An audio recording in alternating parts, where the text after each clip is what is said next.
Hello everyone, this is Pepin NHL Talk. I'm Thomas Pepin and let's play some NHL. So continuing the franchise mode series where I've taken over the Toronto Maple Leafs, we are at 61 games through the season, sit at 46-15, pretty decent I would say. One thing I thought of just before the stream,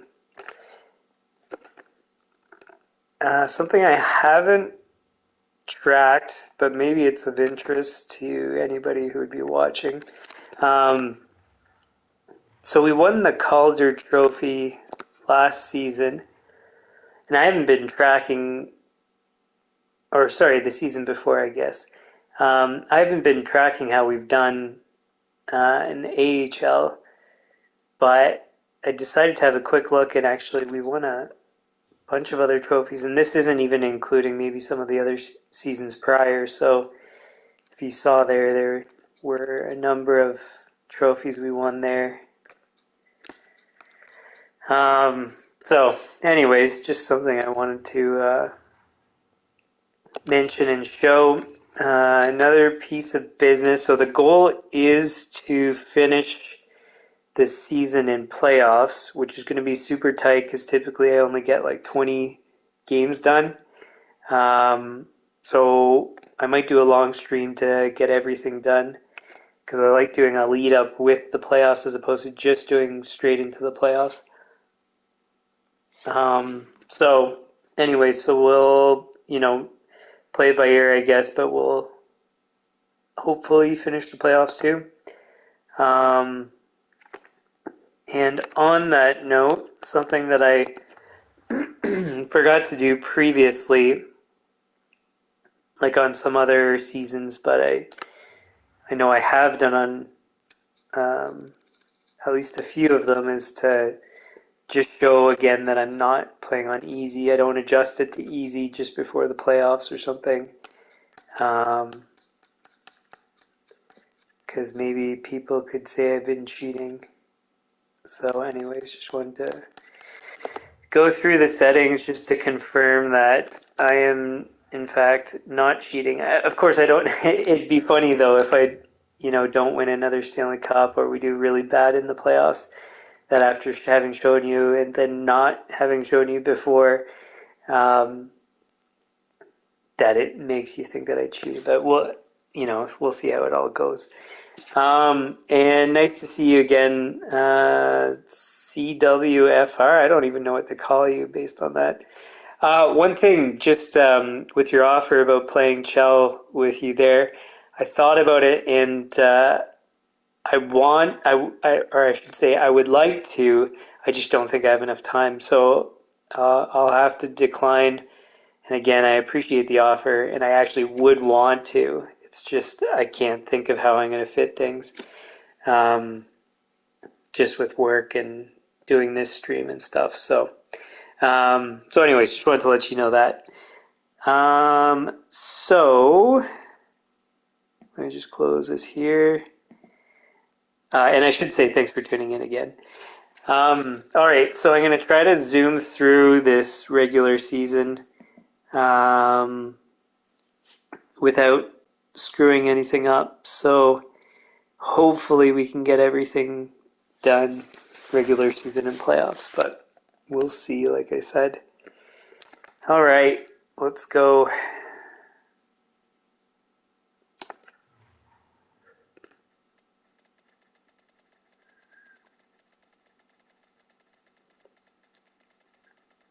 So I guess first I gotta do this stuff. So if you haven't seen previously, I have my marketing budget, I think is what it's categorized as. 99 for season tickets and then 1% for general, I believe is what it is. And then this way we minimize our marketing spending and we should get pretty close to or have full sales for season tickets, which is our biggest revenue driver. And actually, I should check what we're at for sales compared to everybody else, or total revenue, whatever. Cool. So that's done. Since it's already going there, see, there's the levels. Oh God, stop with all this stuff. We are gonna keep current trade block. Stop. We already did our trades, so we don't need to do anything else.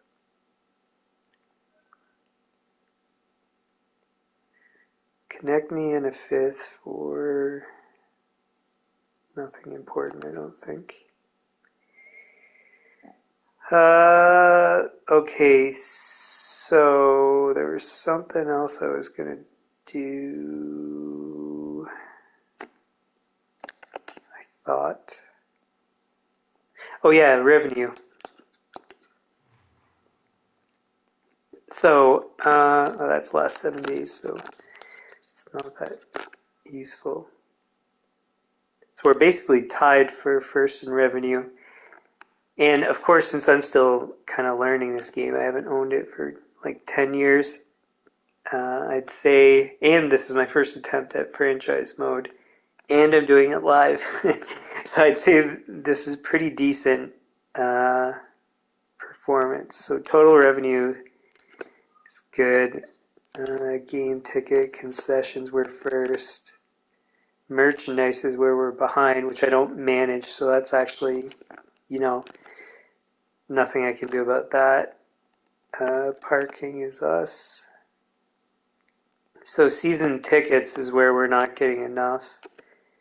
Now, what I could be doing differently would be to increase the marketing budget and then maintain the percentage allocation or something like that. But anyways, the revenue stuff is not all that relevant. It's more about managing the team. But still, I do it anyways. And not being first, I mean, depends on how critical you want to be of everything. Winning multiple Stanley Cups and being essentially tied for first place, I'd say that's pretty good.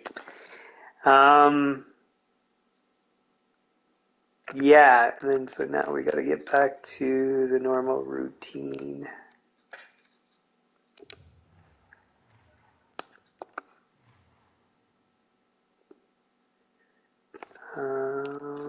Parking.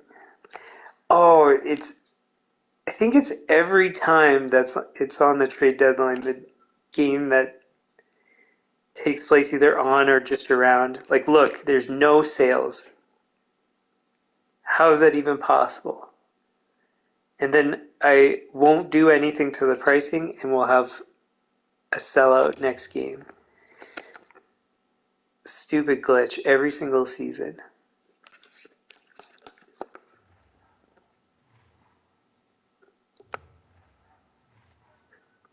And this is the thing about people that sim through seasons and are less involved in the managing. Like, they'll never see that. But that's a big deal to miss out on all that revenue, which would clearly put us then in first if that happens every season, at least once a season. So, anyways.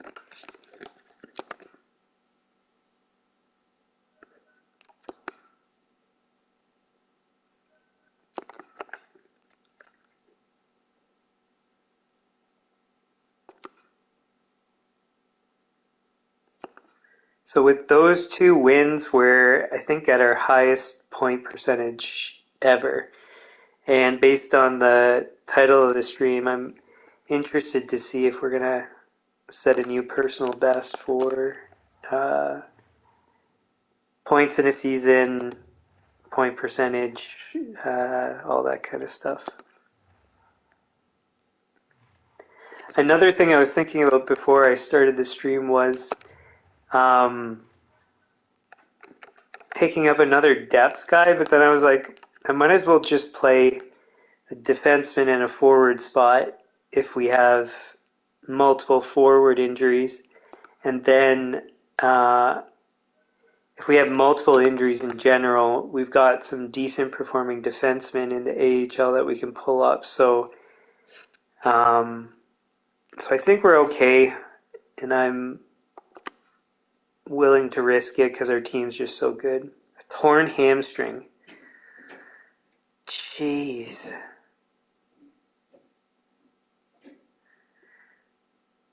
We've had like multiple goalie injuries. Funny thing, once again, that strategy of 3 goalies comes in handy because that's a huge loss. And he's been our best performing goalie too. But we have 2 solid other goalies, so we're fine. Nonetheless, it is still annoying. Martin should be back now. Not yet. I guess not.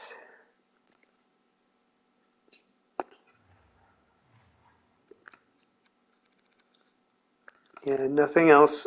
So we might have some maintenance during the playoffs. I think it's unlikely. It'll probably be early next season for the rest. Because everything's 90s and whatever. Oh, and on that note, since everything's at the maximums and we're not going to have these zeros again,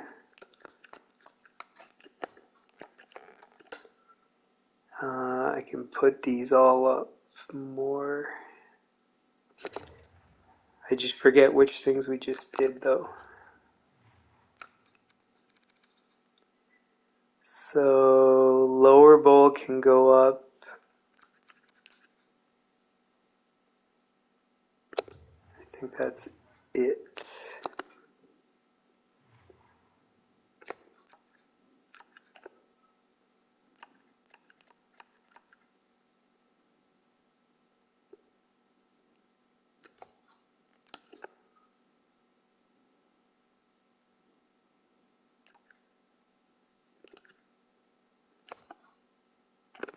We'll leave the rest.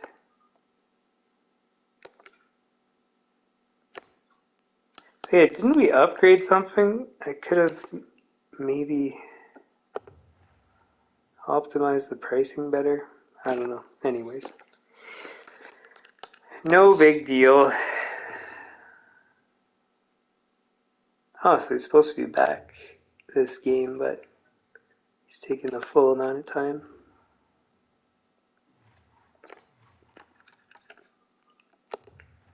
Why did you switch goalies on me? Like, I know why he's higher overall, but Nolan's supposed to be the guy.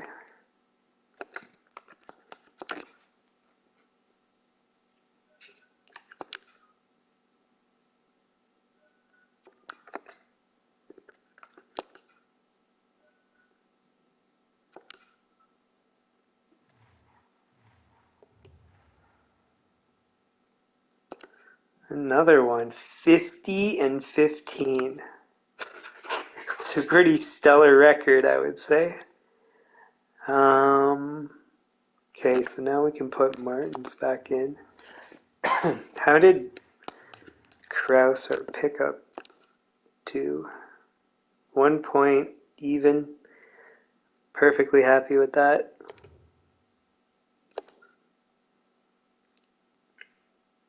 Okay, so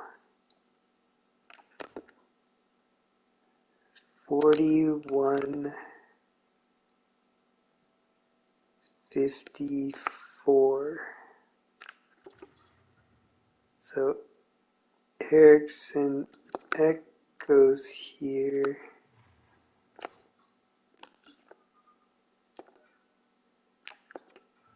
Martins comes back in.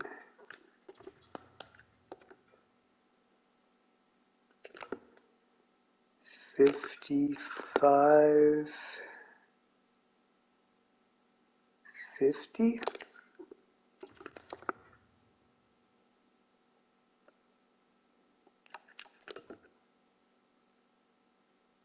59, 60. Is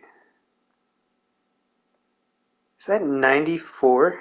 Wait, 84. Okay, I was going to say, jeez, that would have been ridiculous. 54, 54. Okay, so then that's right.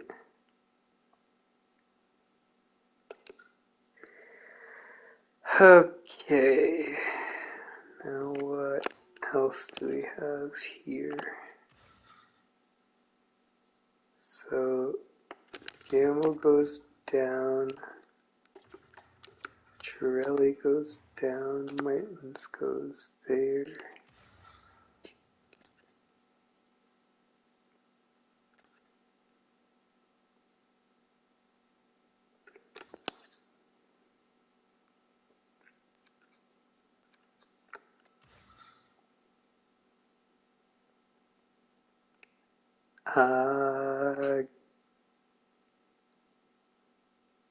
Wait. No, that's okay, my bad. So it's Chudri goes here.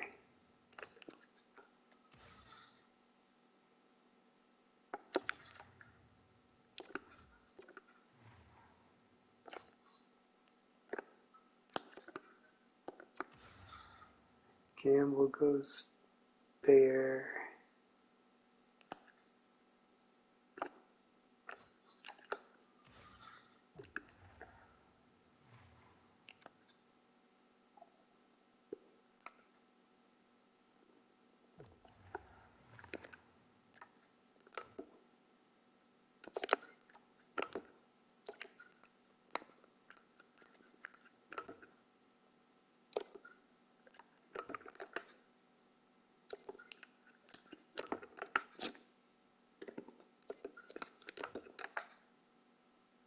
I guess maybe I should change this because Chiarelli went up in his ratings, I think. So it's more like Chiarelli is the setup guy. And Holly's the shooter.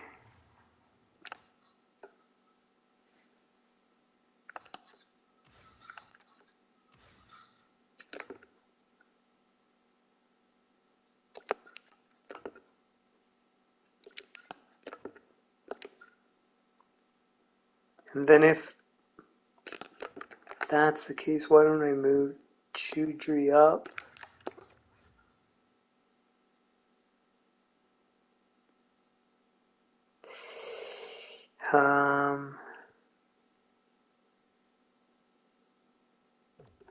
Yeah.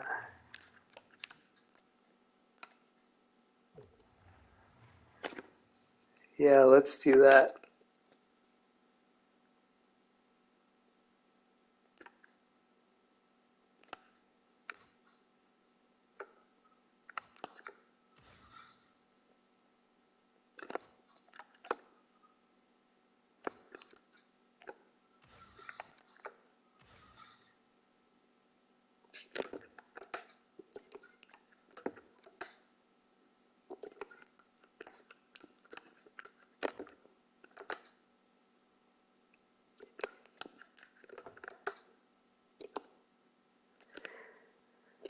Same principle here. I think we're gonna switch someone out. This is gonna be Gamble.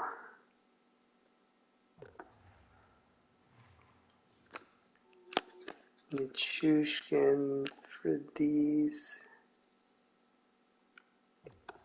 Von Fersen.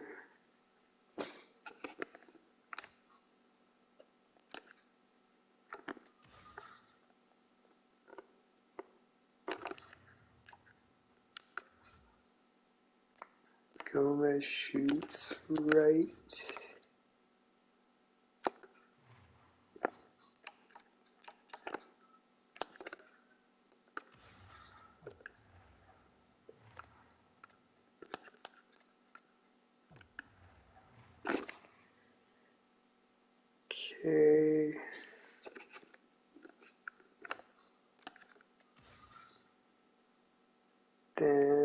here.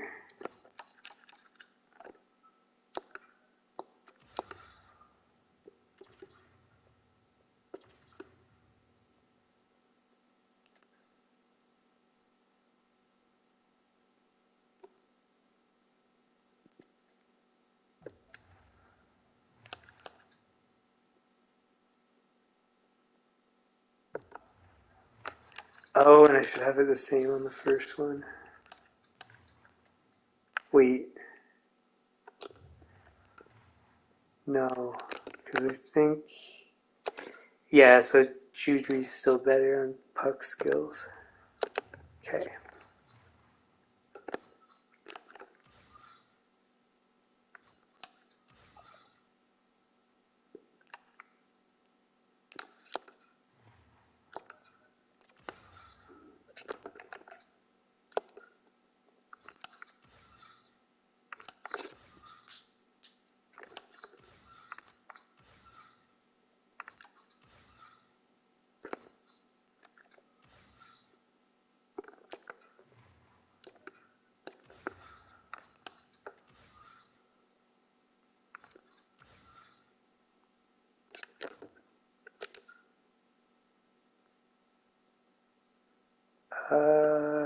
No, Gamble and Chiarelli.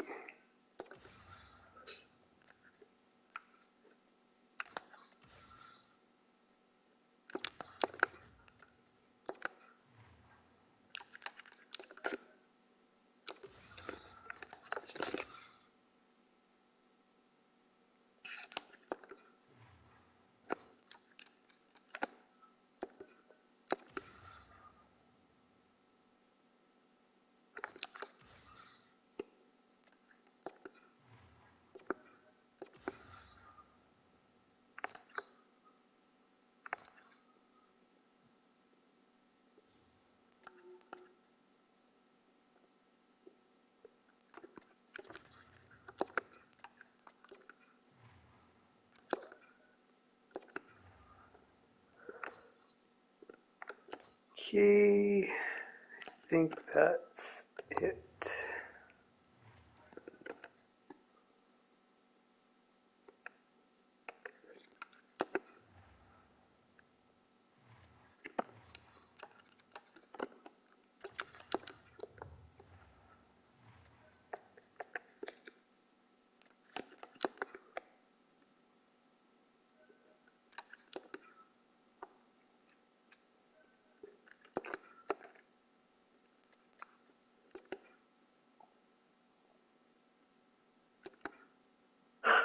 Another win, 51-15-0. Jeez.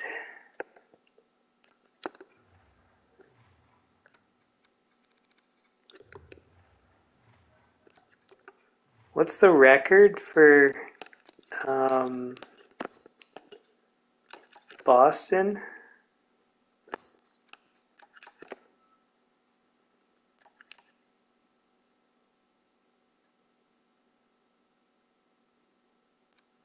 What happened here?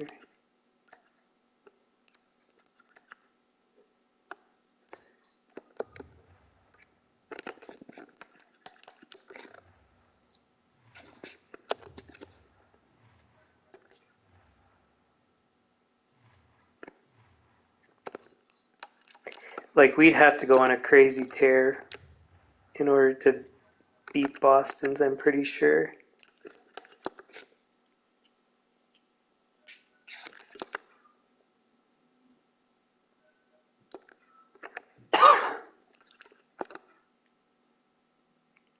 We won't think about it till the end of the season. We'll check at the end. That was a home game? I can't remember.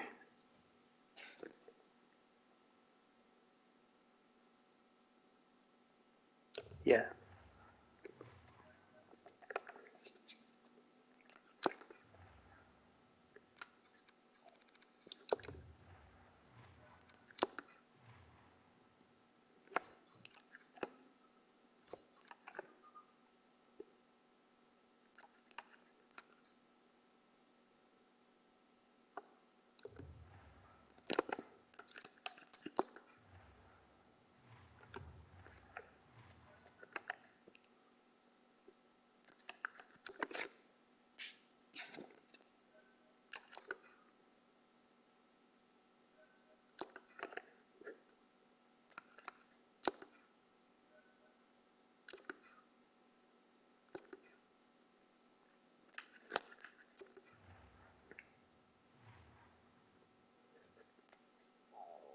Yeah. So Thompson, game one. Jeez, I can't even remember if that was a home game. But Thompson, game one, and Nolan, game two.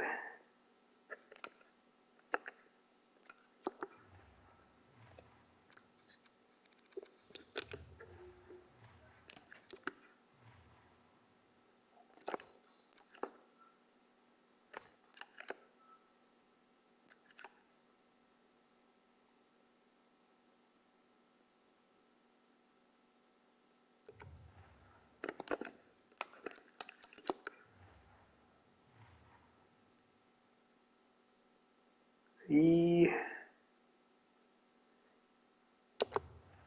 don't want to risk more injury, really, but I just don't want to have to change all the lines for just one game.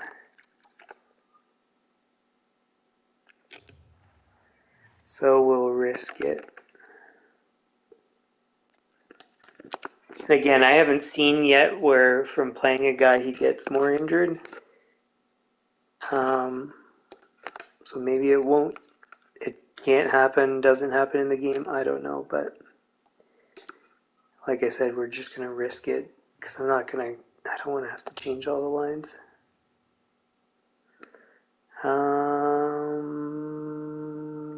Okay.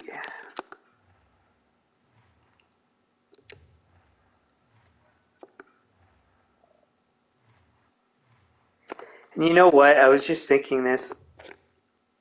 I'm supposed to scout at every 10 games. I'm just not going to bother scouting. Since I'm not drafting anybody, there's no point. And because I want to get through to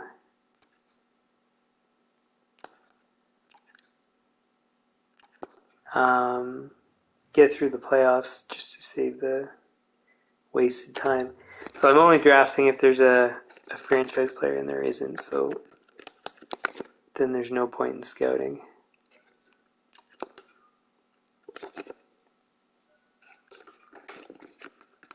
And to be honest, we probably know enough about everybody anyways, so it's not even necessary. Is that 2 losses in 3? Because that would result in... It is 2 losses in 3. So the rule for our goalie rotation is 2 in a row or 2 losses in 3, and then you go to the back of the rotation. Since we're only operating with 2 goalies at the moment, then it's just that they get flipped.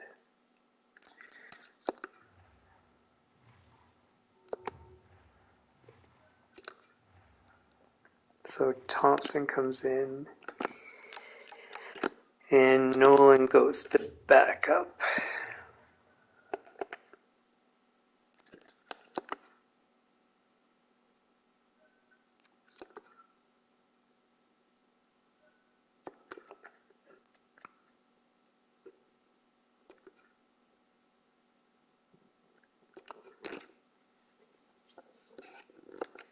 Oops.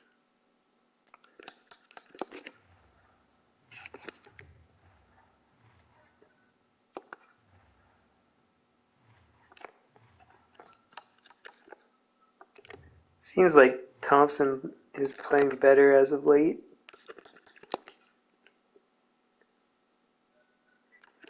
I think, again, it was his winning percentage as opposed to his save percentage. I think his save percentage was fine. Just wasn't winning. But now he is.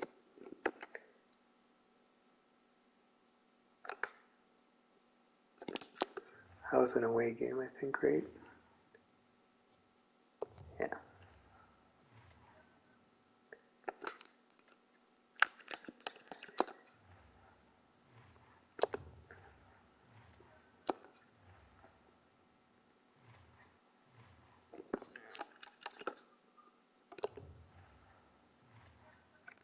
Yeah, and in case you haven't seen before, the reason why I always it matters if it's a home game or away game then It's because after home games you can adjust pricing and stuff because prices like your sales are based on your pricing, and as a result, after a home game, you see what the pricing result was, and then you know if you need to adjust. Likewise for maintenance and all that stuff.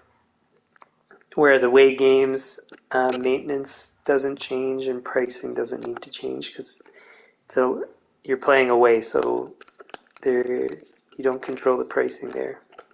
So and watch, we go to the game tickets and nothing was sold again. So this is, I think it happens like twice a season, or no, it might even be more than that, where you get no sales for no reason.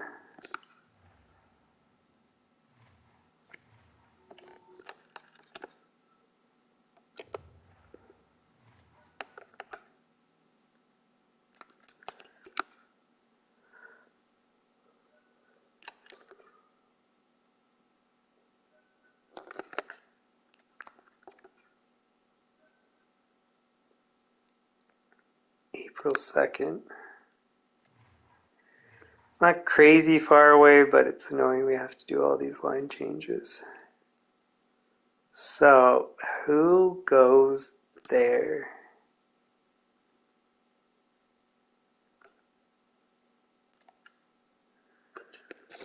Nichushkin? Oh man, that's a good yawn.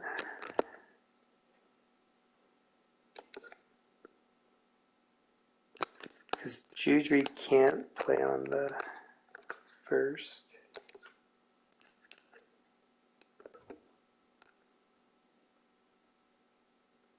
$56.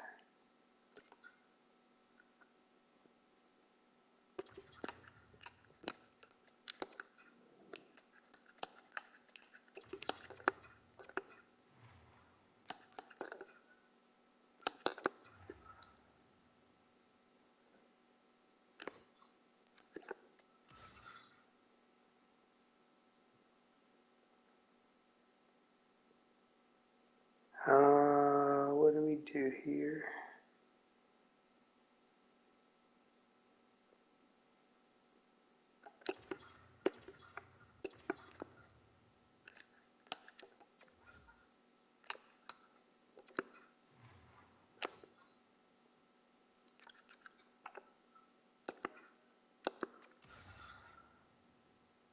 Oh wait, no.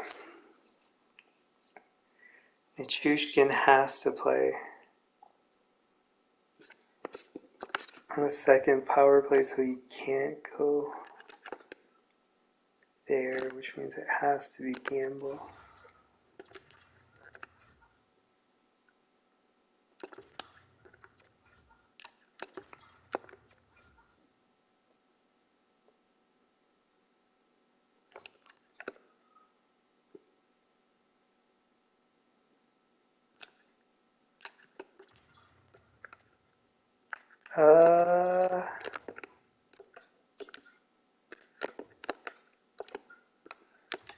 Let's do this.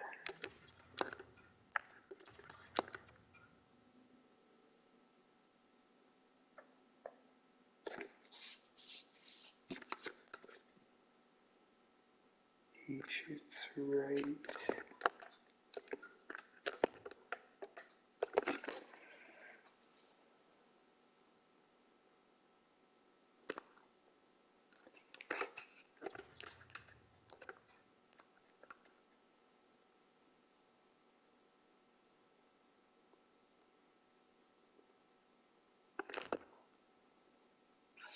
$56. $57, close enough.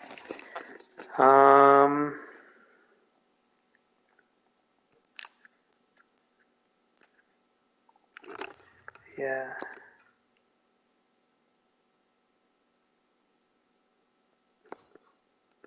Let's do that.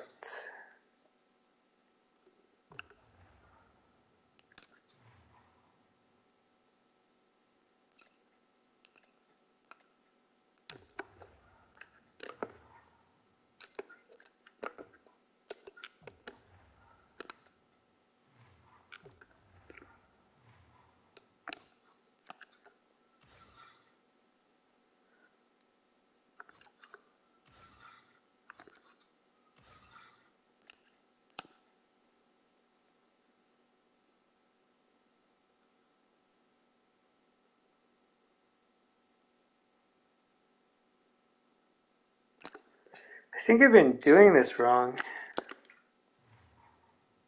Because isn't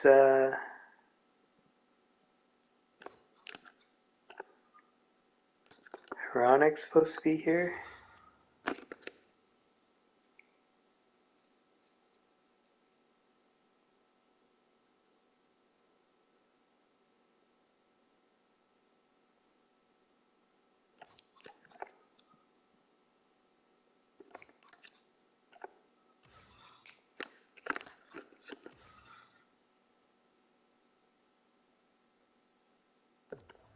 Well, too late now. Chushkin. Yeah.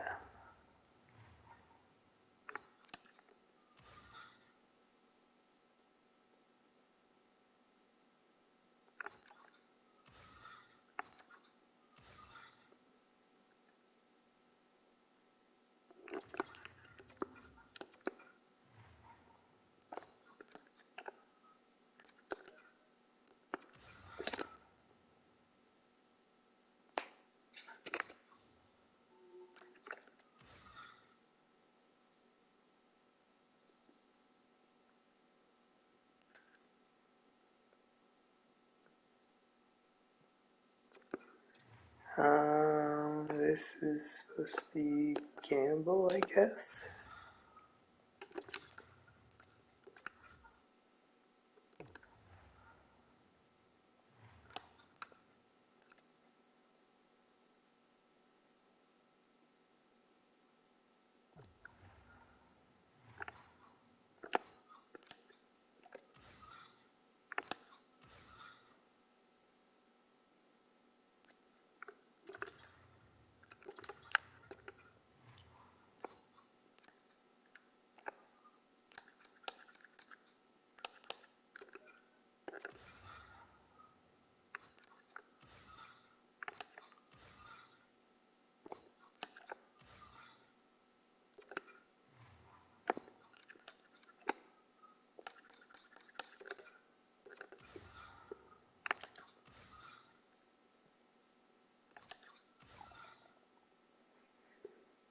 Gamble.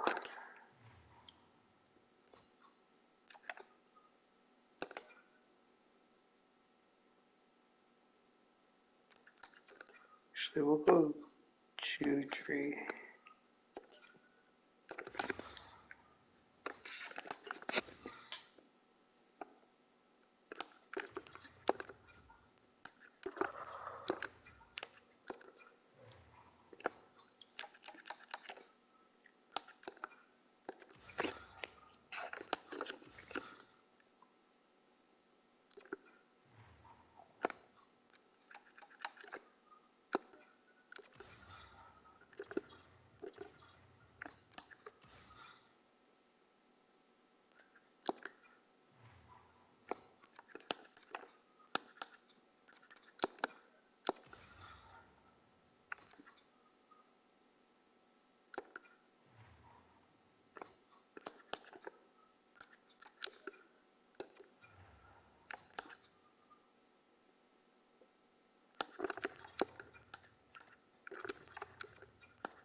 See, that's the one thing that takes so long, all that line changing stuff.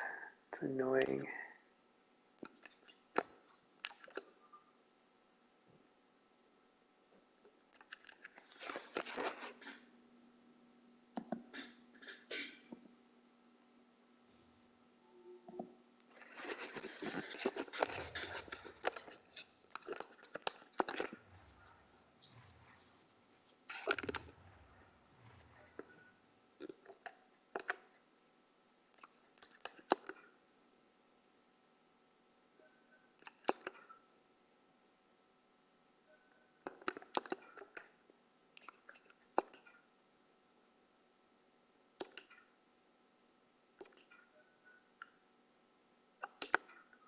And he's back already.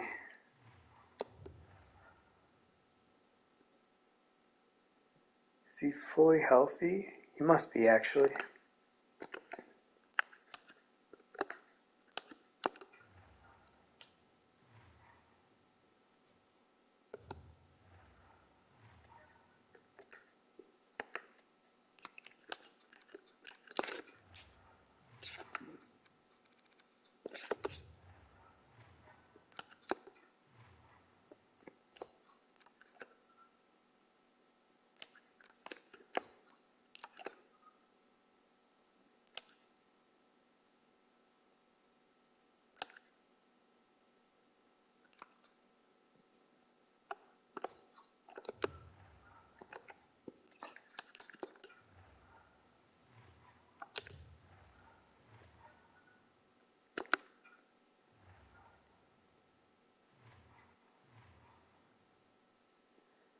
Okay, so he goes here, he goes here, he goes here.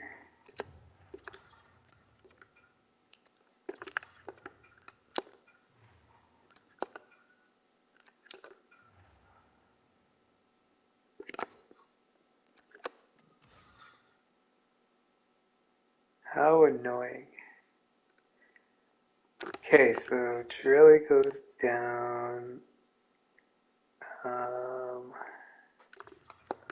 Chudri across, Ollie in.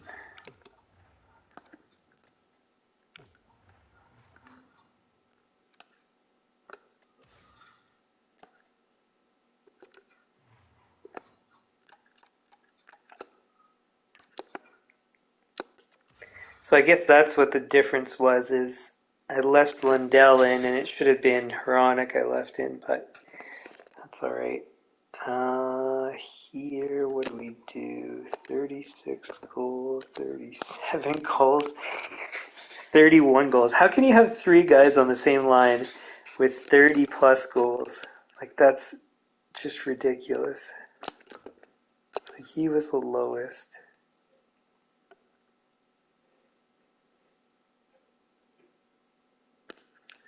See, the problem is Nichushkin's got the lower goals, but he's better at puck skills. I think it's better to have him up with everybody.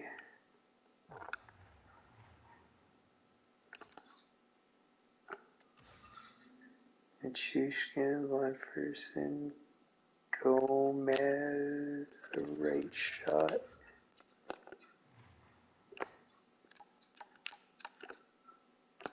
Gamble.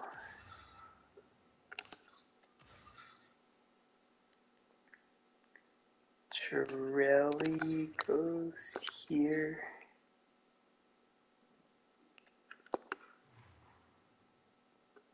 Oh, yeah.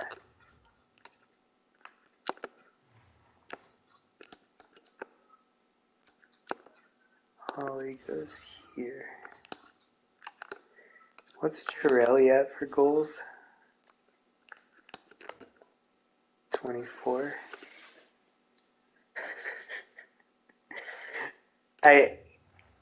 Oh, whoops, I didn't mean to do that. I want to see how everybody's goals are at the end of the season. Like, it's going to be ridiculous numbers.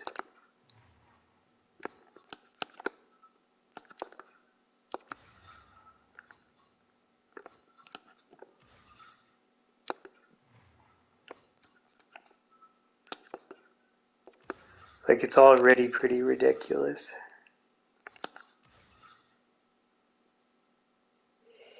Gamble, Torelli, 24. Yeah, it's gonna have to be.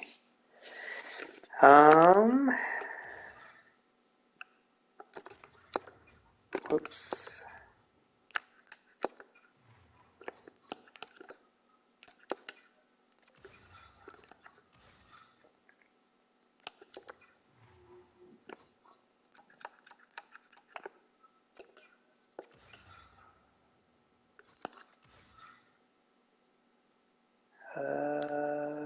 Shudri.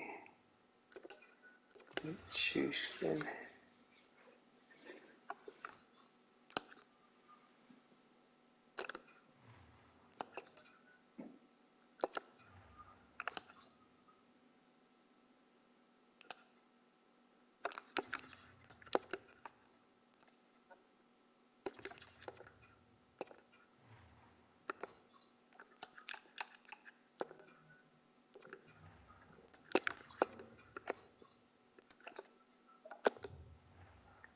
Now I think that's it.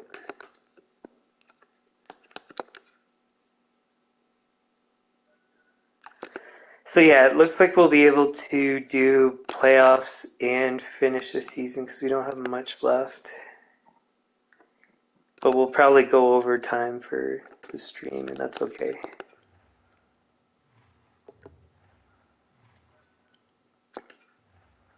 Because it's either we go over and include the playoffs and we're not crazy over. Well, I mean, depending on how the playoffs go with injuries and all that stuff. Or we go short because we'll just run out of stuff to do pretty soon.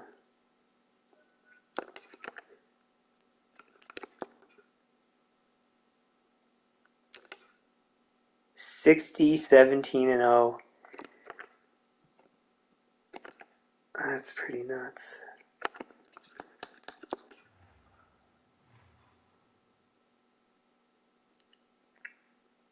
Yeah, this is another one of those ones we're supposed to take him out to be safe, to not risk re-injury.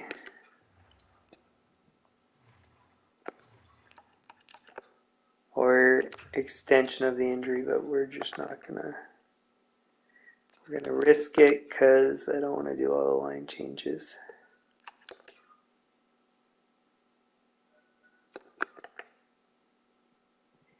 Back to back, home and away. So then the higher goalie gets the home because it's technically easier.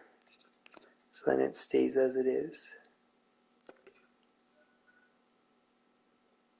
Good.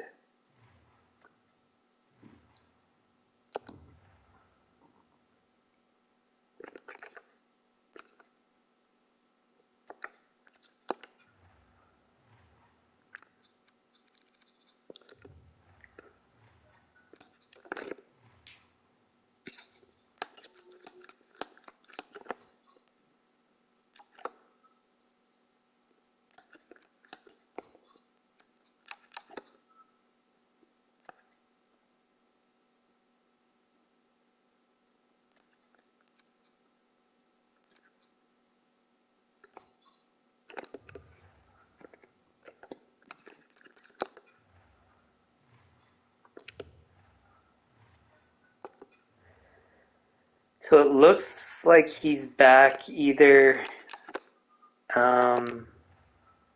just before the playoffs or just at the beginning. I don't think it's after the first round. It's somewhere around the first round. The exact timing I can't tell.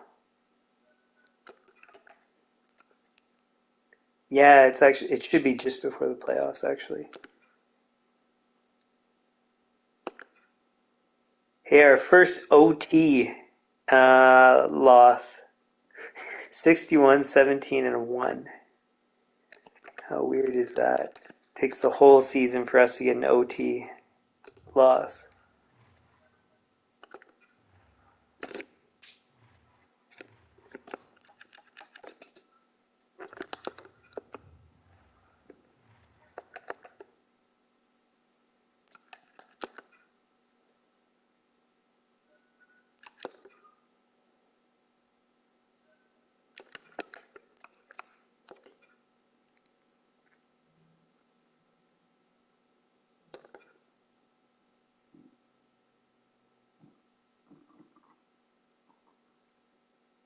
Yeah, is this right? Yeah, so that's the end of the season. So I should be back first game or 2 games.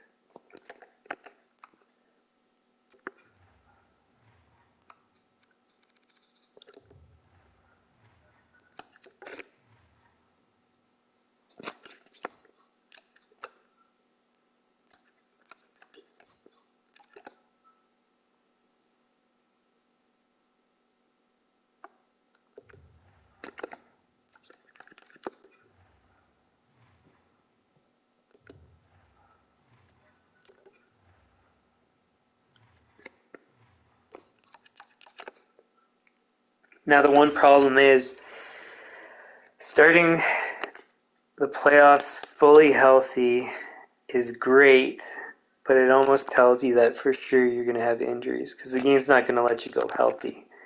So I bet anything it's going to get us with stuff. And especially because we've had such a good season, you know that it's going to try to pull something on you. So game 1 is Nolan, not Thompson at the moment.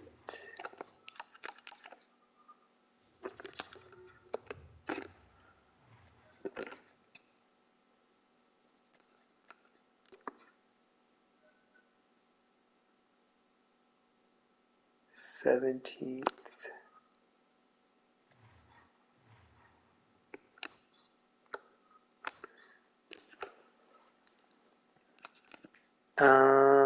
What do we do here? 40 points. 37. 47.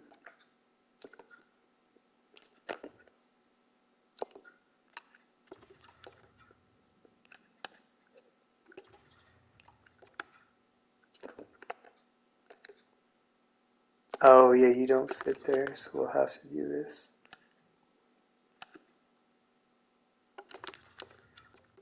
Then Cholowski.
Thankfully, the D changes are a lot easier.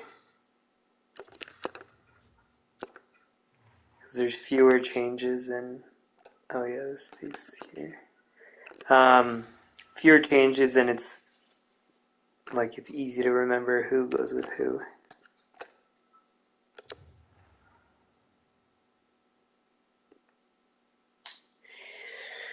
We're going to be really close to that Boston record.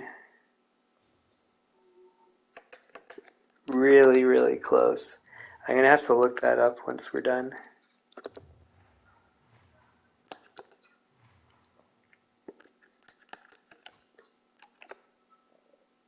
See, again. So what, is that 4 times we've had 0 sales for 0 reason? How stupid.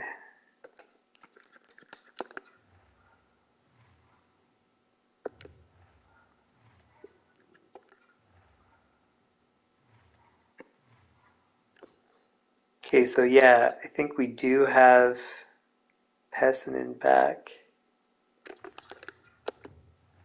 after this game. And then we're going to have Chronic injured to start the playoffs.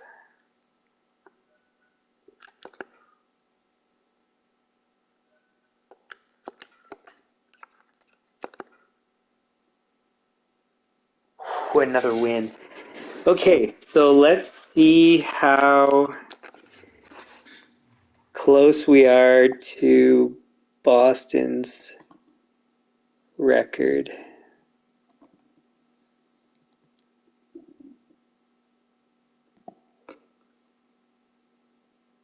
Boston was... so we didn't do it. We had too many losses. So Boston's record is 65, 12, and 5. So we're 64, so we're just shy on wins, but the losses is where, so they got OT points and we didn't. So they had 12 losses, we had 17, 5 OT points, we had 1. So very, very, very close though. And I mean, this must be our best season. I would be really shocked if it wasn't. I'll have to look here. Oh yeah, by a long shot. So our best season was 59, 17, and 6. I think if the math is right. It's either that or 56, 15, and 11. I'm not sure which one turns out being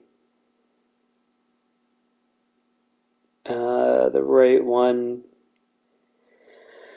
because it would be 56 times 2 is 112, 123, and then 59 times 2 is 118. Yeah, so 59, 17, and 6 is our best season, and that was the previous season. We've beaten, I don't know how. Like, I mean, this is our youngest team yet. How on earth do we beat a record here? That's nuts.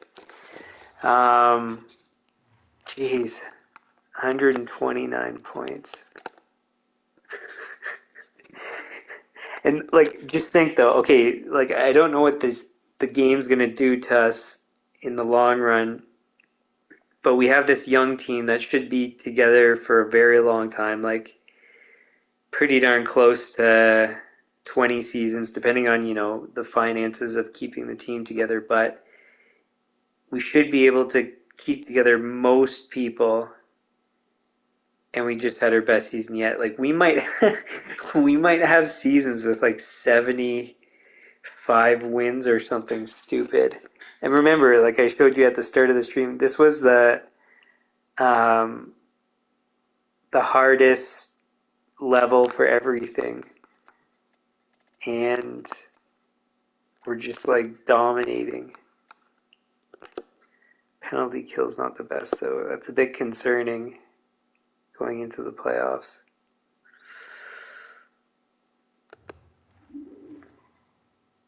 The thing is I don't really want to change our penalty kill because of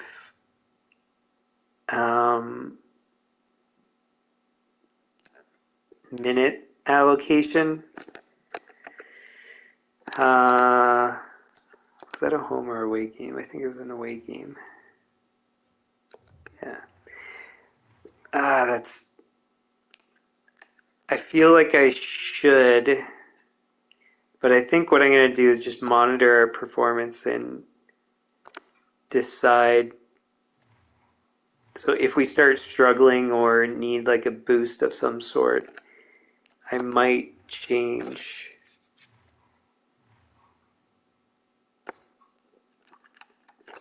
our penalty kill.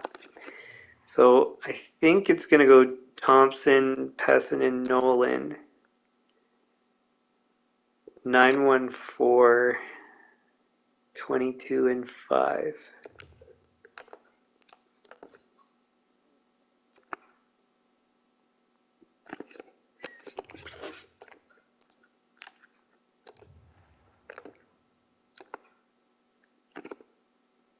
Huh. Nolan's win-loss is not that bad, but it's just his save percentage is a bit low. So really all three goalies are deserving. We will go with the plan that I just mentioned, though, and the reason is, although it should be Pessinen's been injured. But then if that's the case, maybe it's better to get him in early, and if he doesn't stay in, then you have someone who should stabilize it. Actually, I think that's smarter, because if he does great, then great. If he doesn't do good, then immediately go to the stronger goalie. Whereas if you start with the stronger goalie and then go to a guy that's been injured and hasn't played, then things can go wrong twice as opposed to, in all likelihood, going wrong and then going right. So I think that's a smarter strategy.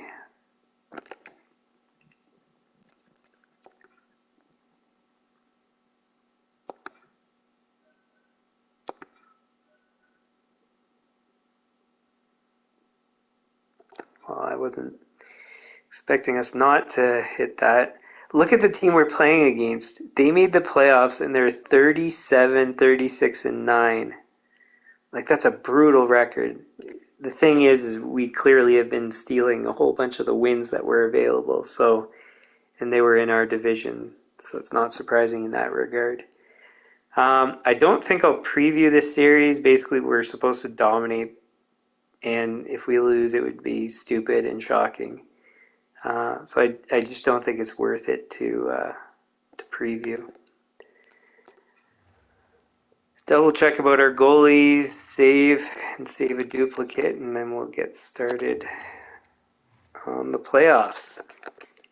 And based on how long it took to get up to this point, I think we'll either end just on time or maybe even early, to be honest.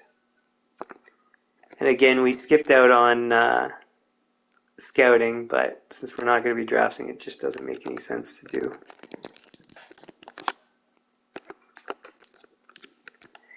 All right, playoffs. What were we at? Oh, and just to answer the question of this stream, new personal best? Yes, absolutely. And I think by a chunk. I don't know what was it, 5 points difference, I think? So, and I mean, 5 points when you're at this high of performance, that's pretty stellar. And I just about forgot to change the pricing. So I got to do that because playoff pricing comes in and I nearly forgot to do that. Parking, I think, doesn't have any impact from being the playoffs. You see how when you do auto assign, it skyrockets up. So just don't forget about the playoff pricing. So here, 219, I think we'll go with the maximums and then adjust from there. So 219, 331. I'm pretty sure we're going to have poor attendance, but I'm okay with that to start. We'll adjust from there. We're nearly at full maintenance anyways, so we shouldn't be too off.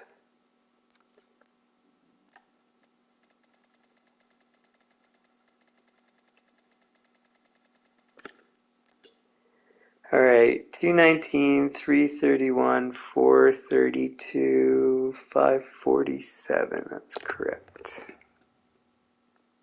I'm just going to save again.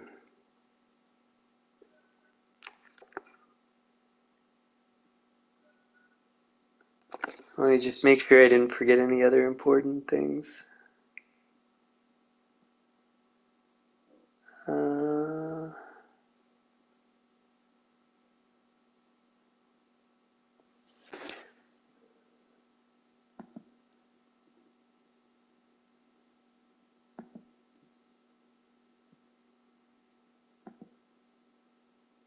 I'm going to update my procedure here just because I've almost forgotten to do this like multiple times. So,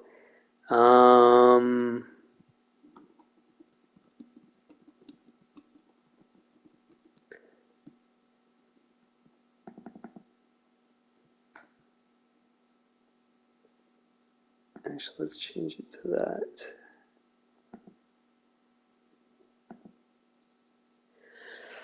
All right, so that's done. Prices are done.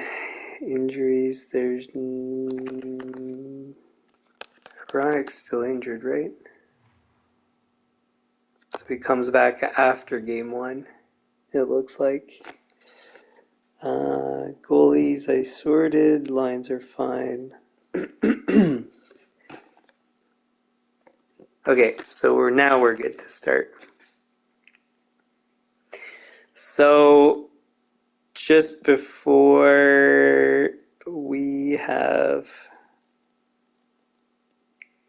4 Stanley Cups in 7 seasons.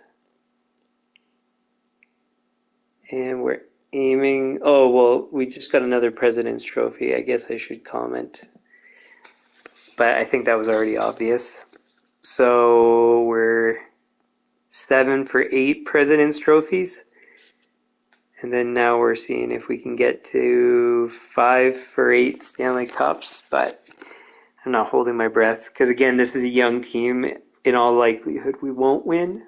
But we'll see. Even though it was our best season, in all likelihood, we won't win.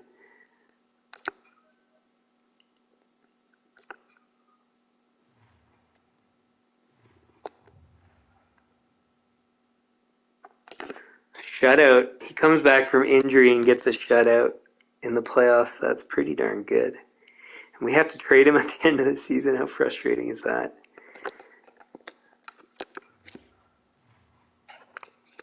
But we're not spending whatever it was, $4 million that he was asking for. I mean, it's not that much, I know, but it's not in our procedure. Oh, we sold out still at maximum pricing.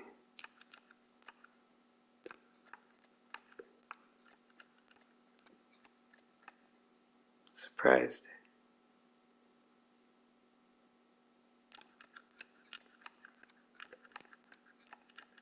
We'll do them all by 5.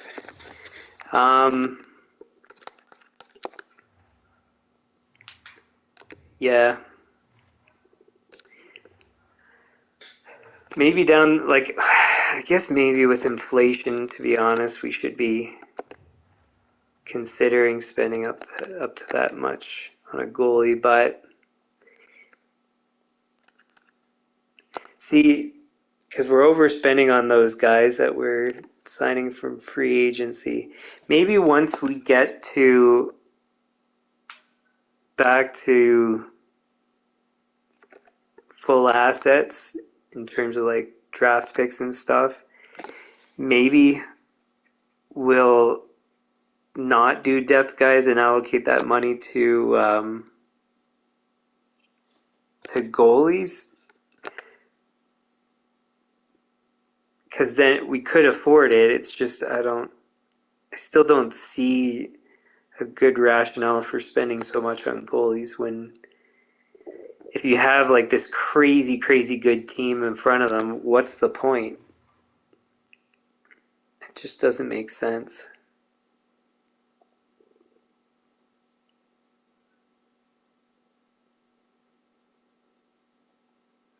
I don't know if give me one sec, because it said a couple times that I went offline. I want to make sure that everything's still live here.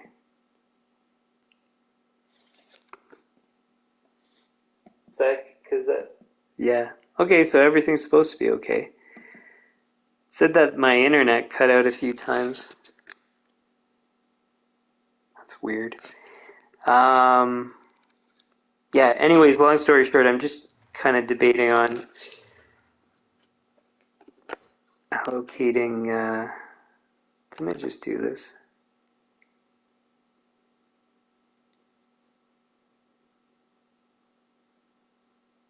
Oh, no, I didn't do this. Okay.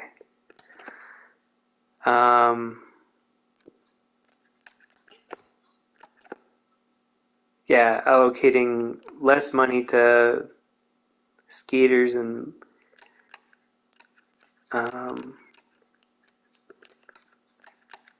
sorry, I'm trying to do too many things at once.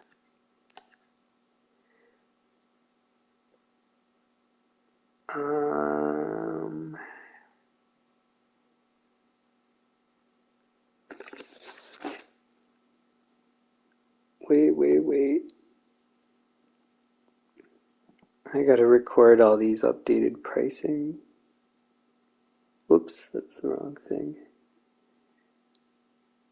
219, that's 6, 7, and 52.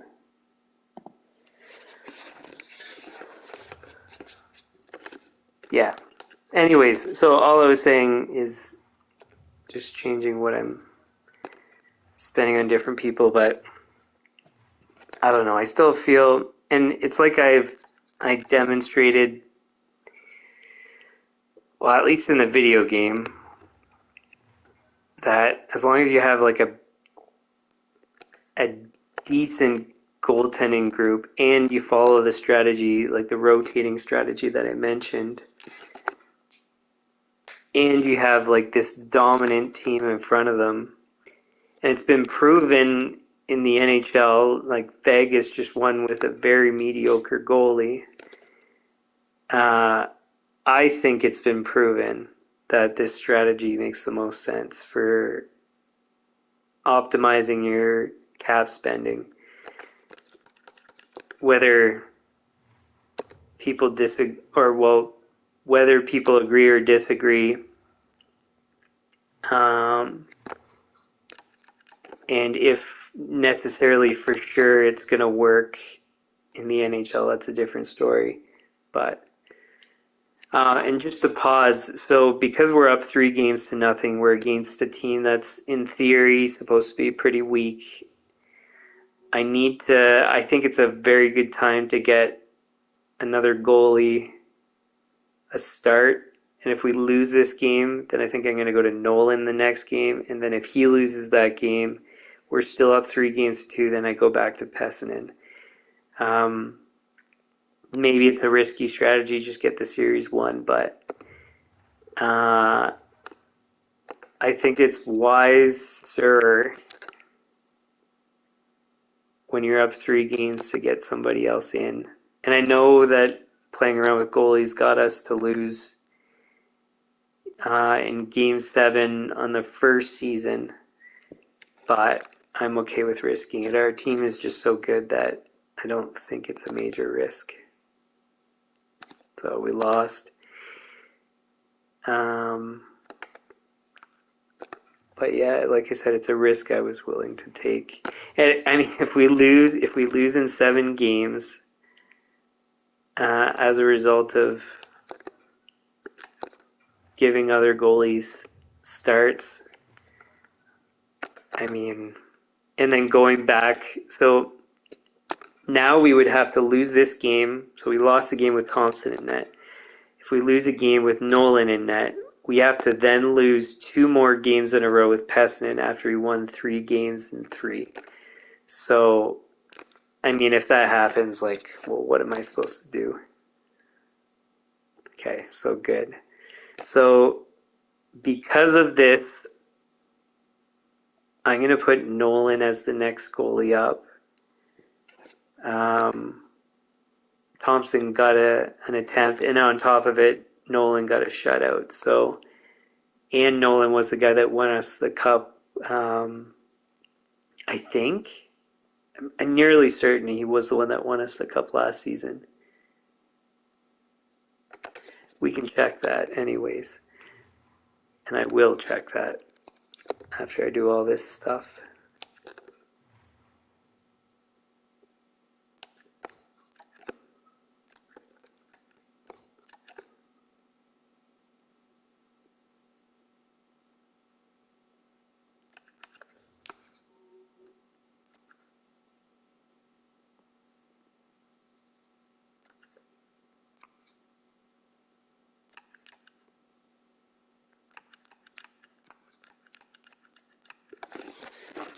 Okay, so that's 7, 4, 2, unknown, and unknown.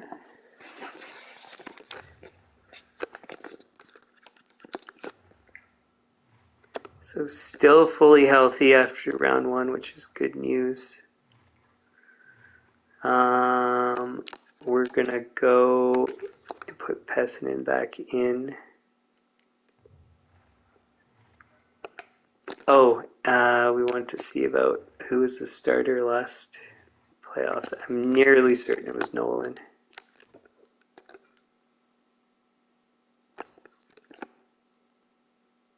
Seven and one, I think. So I think what happened, if I remember correctly, he got injured early. We had to kind of rotate between Pessinen and Thompson, and then went back to Nolan in the end, and we won. I think that's what happened. Because wasn't it we won in Game 7 of the Stanley Cup final? And it's because Nolan just came healthy and everything else was going wrong. It was something like that. In any case, like it doesn't really matter. So if Nolan loses 2, then we can have Thompson and come in. Like we've got lots of options still. Out of interest, though, how did our penalty kill do? Because we might adjust it before the next round. So our power play was very subpar. Our penalty kill was outstanding. So we won't make any adjustments based on that.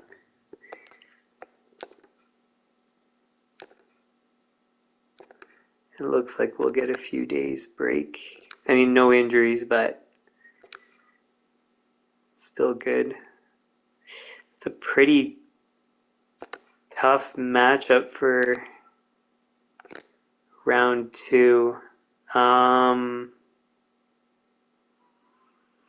Interesting. Hey, one thing I was thinking about, and I'm not.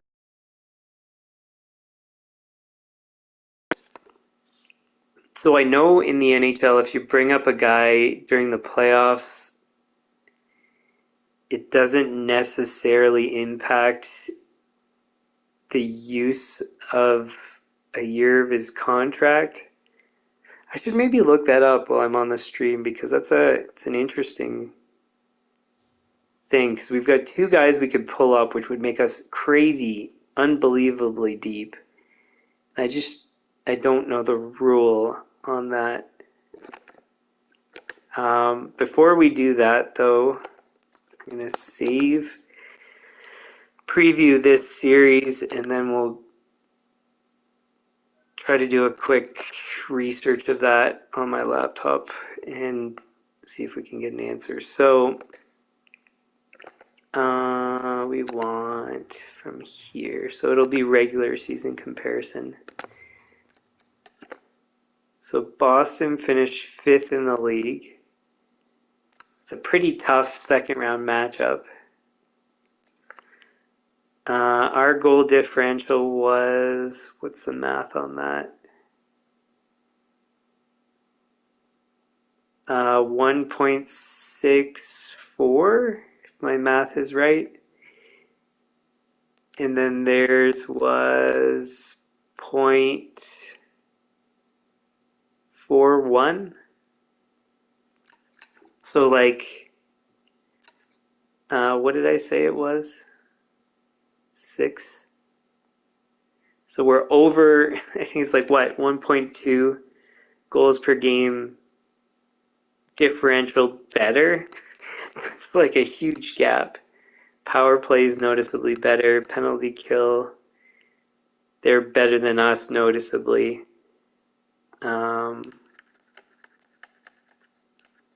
Goals for, we're way ahead. Goals against, we're also ahead. No, goals against, we're below, we're worse. Not by much though. I was looking at the wrong row. So anyways, so it's going to be a close series. Of all teams that could beat us, it's one of the handful that could. So tough series coming up. Fingers crossed. Okay, so let's see.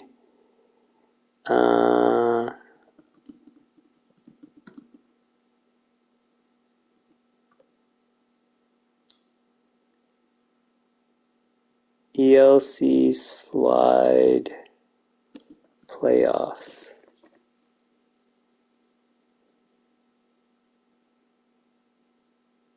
In general, playoff games do not count towards the 9-game limit for players whose contracts are eligible to slide. So that's just a response on Reddit. I don't know, because again, it's tough to say if that's correct. Applies to players. The 9-game limit only applies to players whose ELCs are eligible to slide or be extended an extra year. In order for that to happen, the player has to be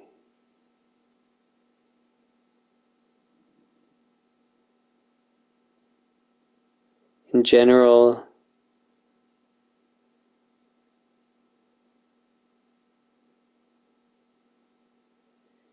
Oh, maybe it's an age thing.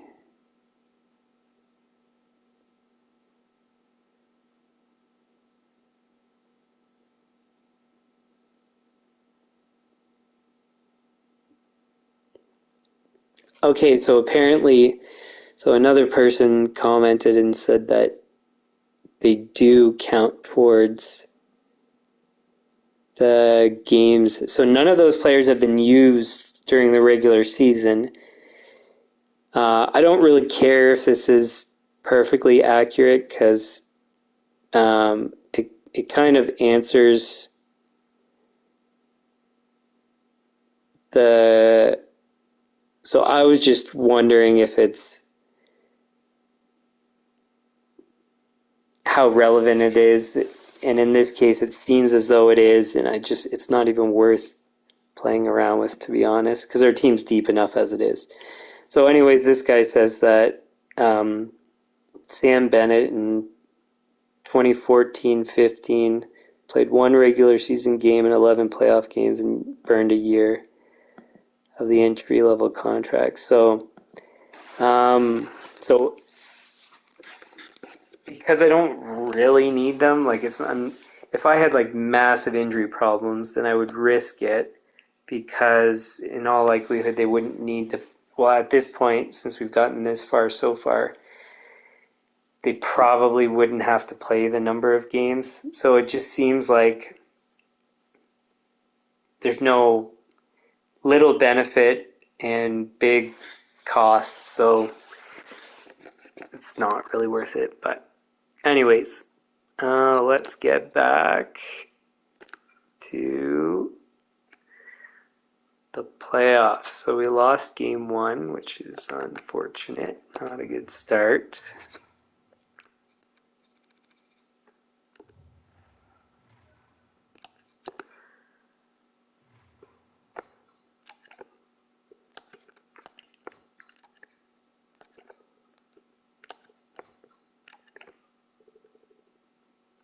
So 220s are new max for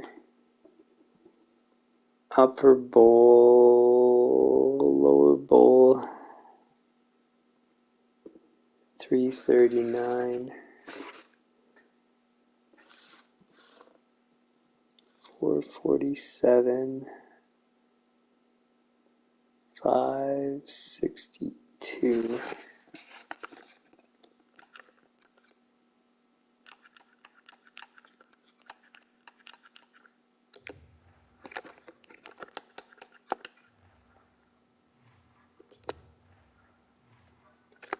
It's funny because first instinct is to switch goalies right away, but don't panic.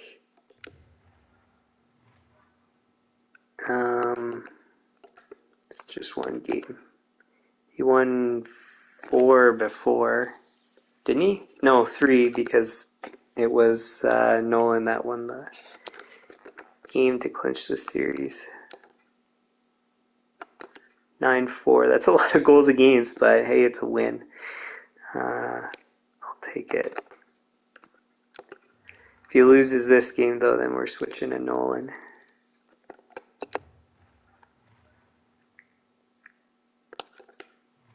Stupid thing. I pressed once and it went twice.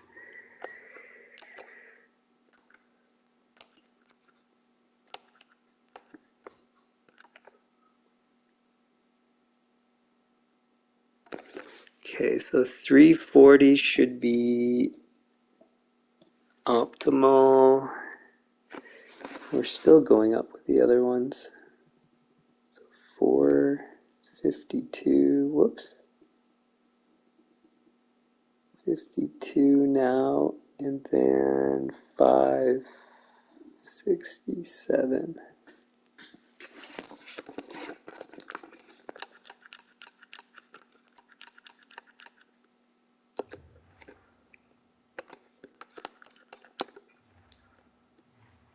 Still fully healthy.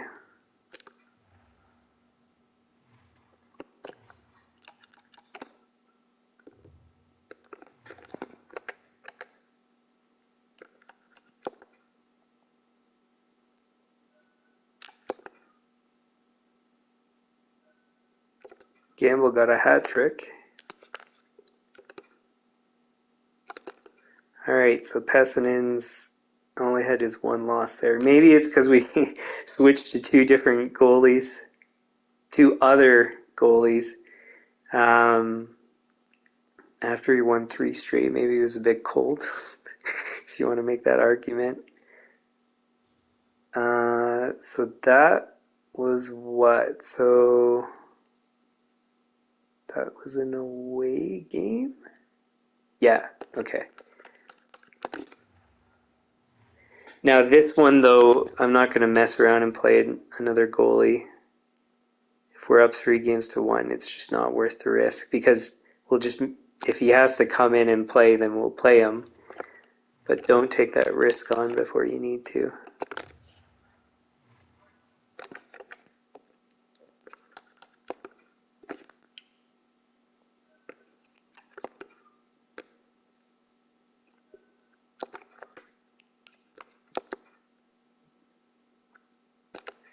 So we're up 3-1 now. It started off with a loss and then flipped it around, which is good news. That was away again.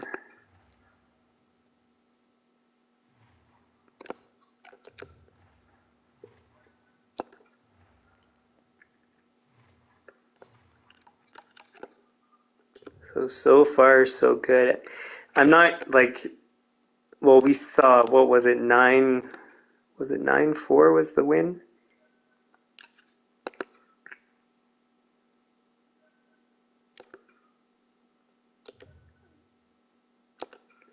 Just said something about Hronik being healthy. Did I not?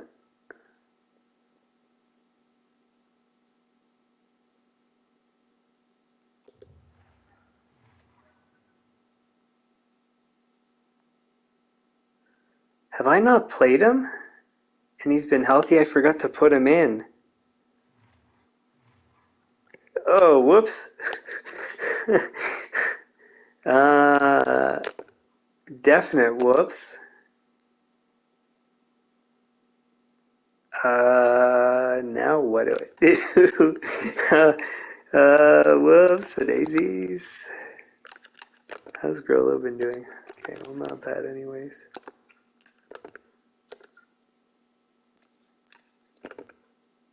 He's been doing, wow, really, really well.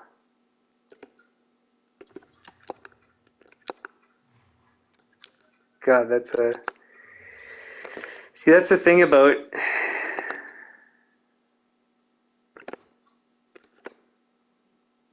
wait, has he been playing?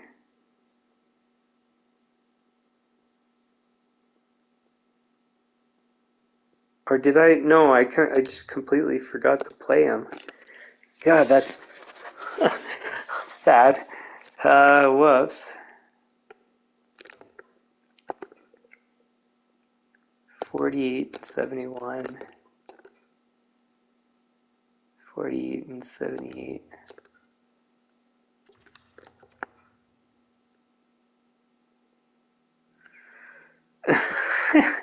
See, because what happens is when the guy gets injured, I always sim forward to make sure that he's fully healthy. It's never come into effect where he's not, but I just do it to make sure, and then I forgot to play him. This has happened before.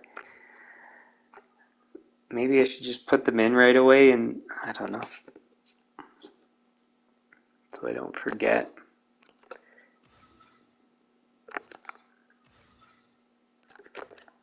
I am going to keep him in, though, if he's got... Oh, he doesn't have any power play points, so then maybe not. Put Hronik in. I'm glad I saw that comment about Hronik being healthy. I must have... When did he? I think it was in the first round. I can't remember now. I feel bad, though.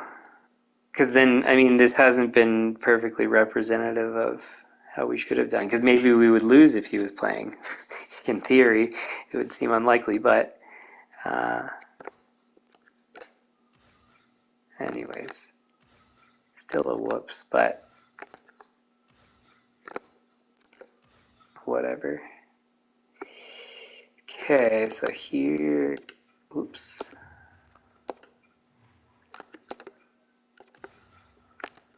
Goes like that. Nyquist and Hronik.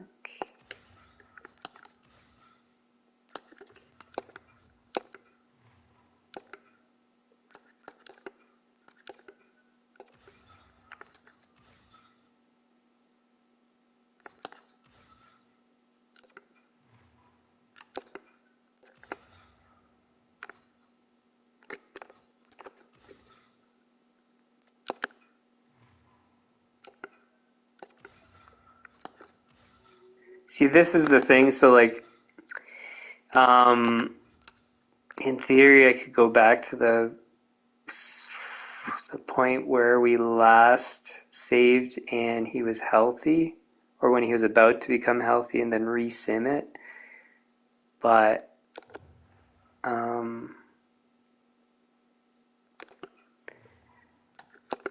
mean, whatever.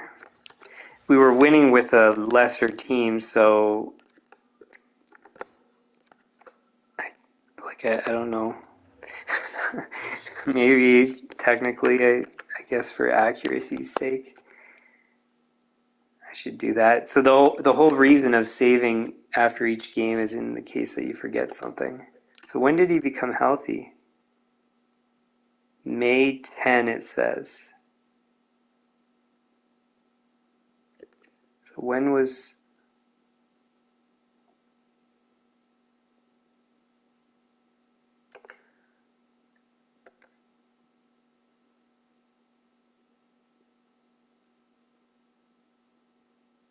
Did he just become healthy? I don't know. I'm confused now. Maybe he wasn't healthy. I don't know. Anyways, he's in now.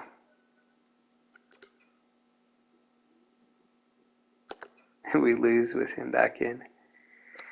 That was a home game.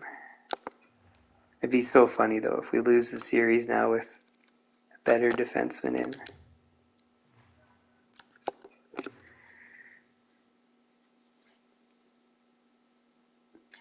And actually, on the subject of that,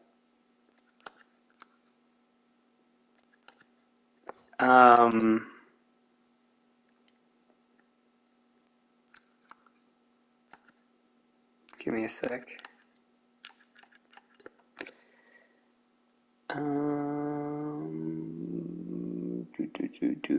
So that was 4, 5, 6 is the new correct thing for that. That's good, and that one's still unknown. So I'm thinking, because we just lost,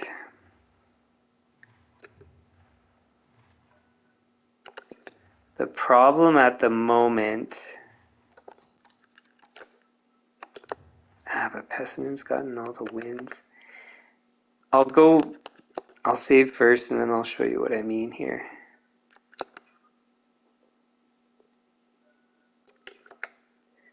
Okay, so it's just with the flow of wins and losses. So loss, win, win, win, loss. If we play Pessinen and he loses, we're supposed to switch to the other goalie. But then that means, so like if he loses here, we're supposed to switch to Nolan here. But do you want to play the next goalie up in a game 7? Or do you want to play them in a game 6, hope you win? If you don't, you go back to the other guy that's won.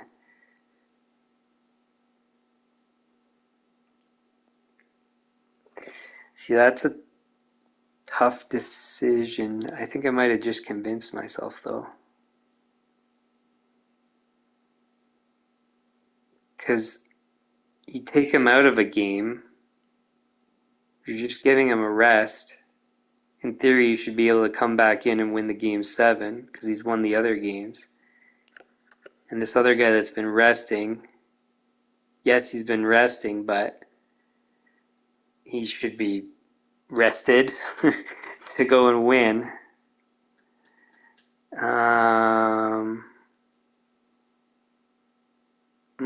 That one's tough.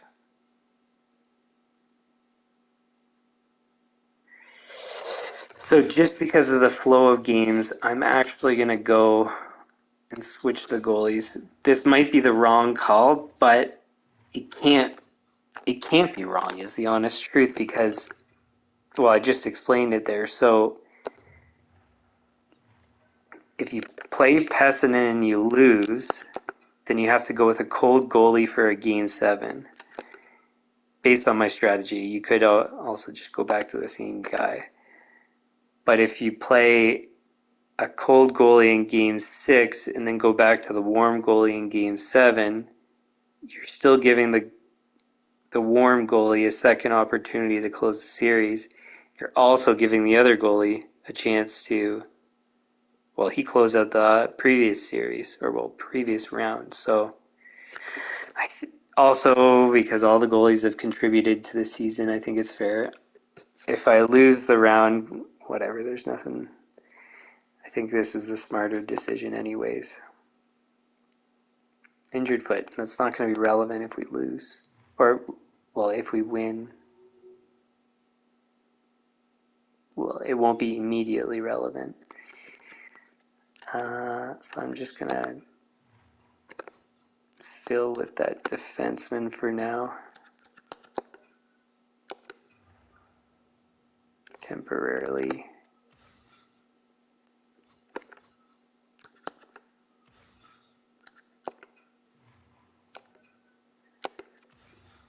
Because I don't know how long the injury was. Or, like, I could have seen it, but I didn't really notice. So he couldn't close it out. So then we have to go back to Pessinen, and I'm going to have to edit those lines then. That was away. So how long is he out for? Doesn't tell us yet. So, yeah, like I said, I'm still okay with what I decided on for that strategy there. We've been losing. Maybe I should check if there's any relevant stats and maybe do a shake-up. It's probably a bit late to do a shake-up, but let's have a look.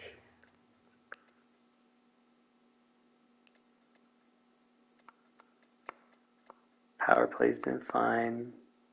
Penalty kills dipped.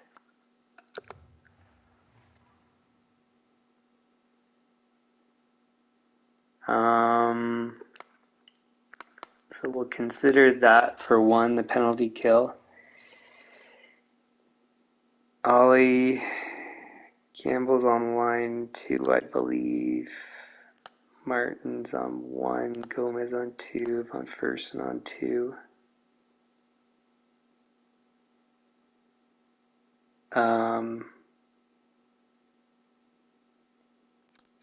Chiarelli hasn't been great on the first. Chaudry's been good on the third.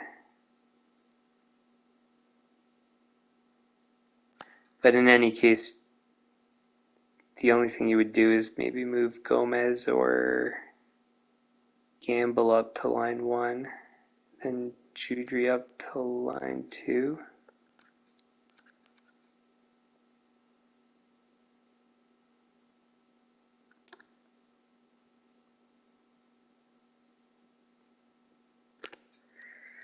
Chiarelli's got a game-winning goal.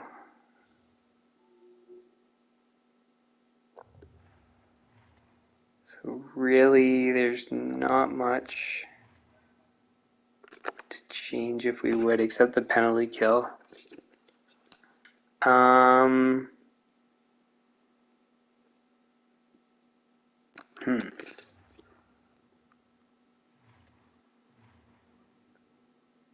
So we have to fill the second line. Oh, so it is just a simple Chaudry goes up. Because it's not Nichushkin, he hasn't been as good. And then Nichushkin goes across, Erikssonek comes up. And then Kraus comes in. Let's just have a look at D. So he's been -2 since he's played. So we'll move Jersey up, Pronic down.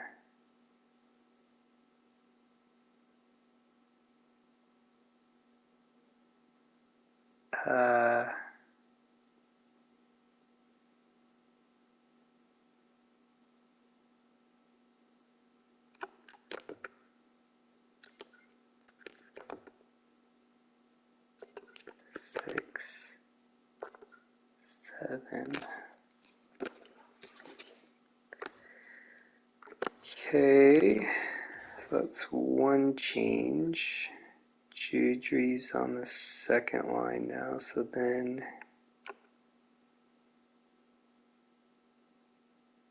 what do we do here? So Chiarelli comes up.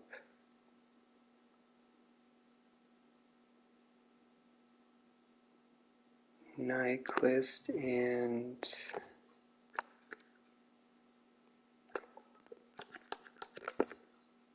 six points, 4 points, 2 points.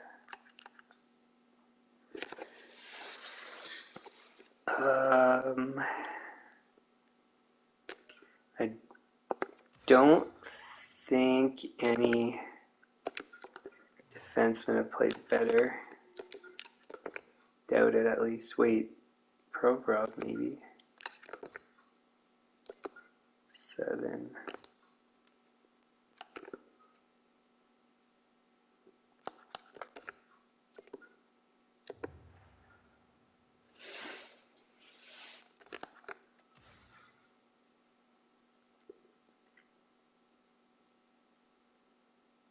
So Hronek.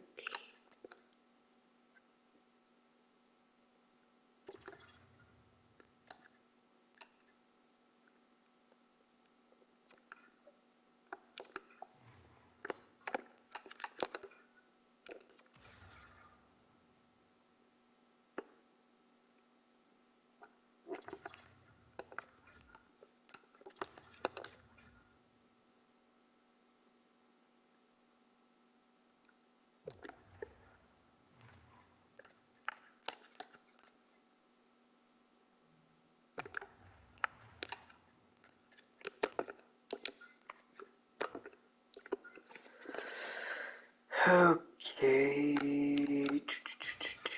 then here, Chiarelli's gonna be the set guy, I guess.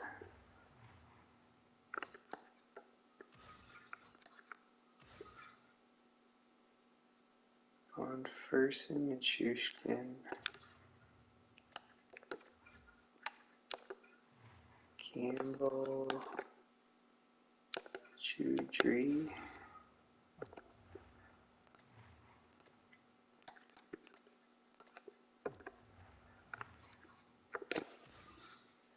Martins, Ollie, Chiarelli, Nyquist.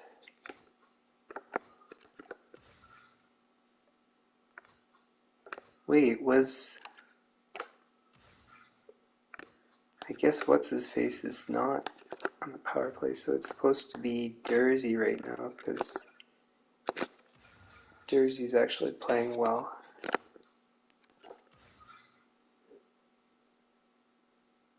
Lindstein, Grolo, Provorov, Hronek, Nyquist, Jersey.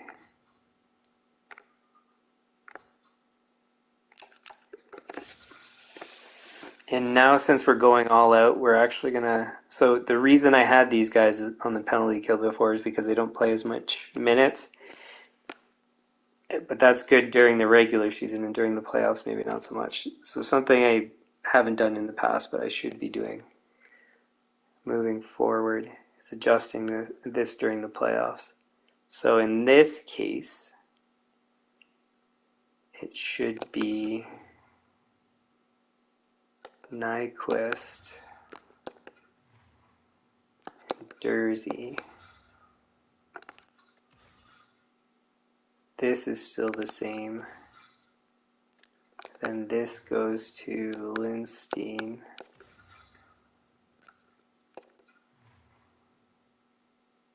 And Grelo.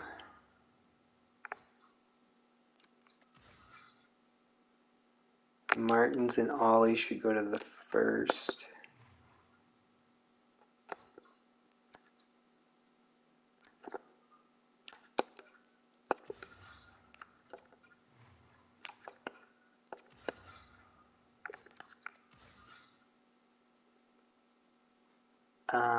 Lundell.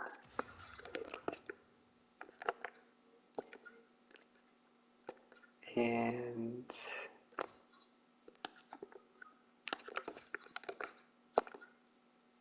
89, 86.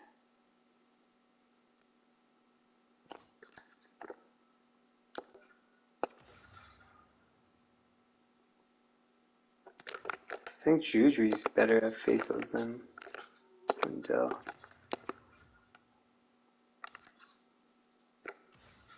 And Eriksson, Eck, and who?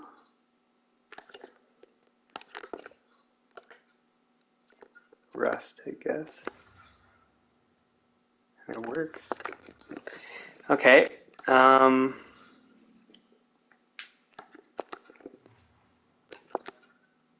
Nyquist and Jersey. Provorov and Hronek.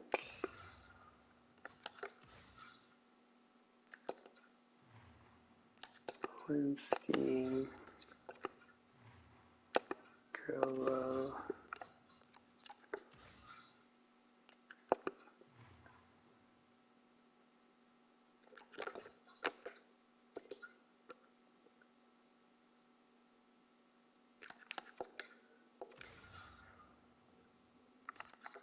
Lundell.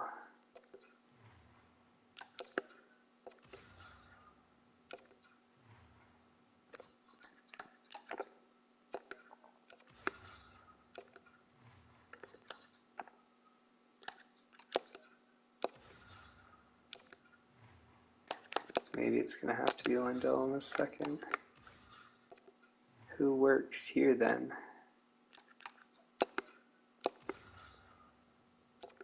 Maybe Martins. Not Judry.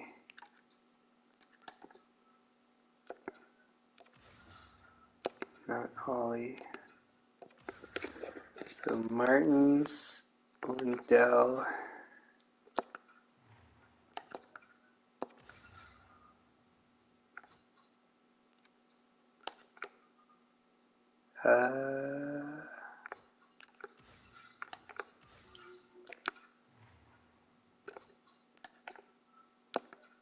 Does Juju work? Yeah.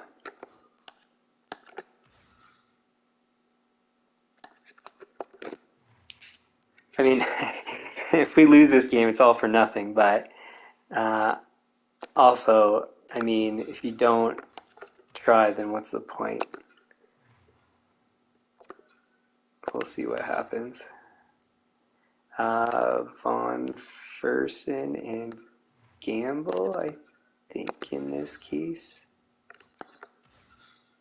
Then Judry and Cirelli. The pairings right. Yes. Ollie, Martins, Cirelli, Von Fersen, Gamble. Oh, this doesn't matter because you don't ever have 3-on-3, but whatever. Chushkin, Sons Lundell, extra attacker. Looks good to me. 16 points in 11 games. That's pretty darn good. Shootout doesn't exist. We'll still edit anyways.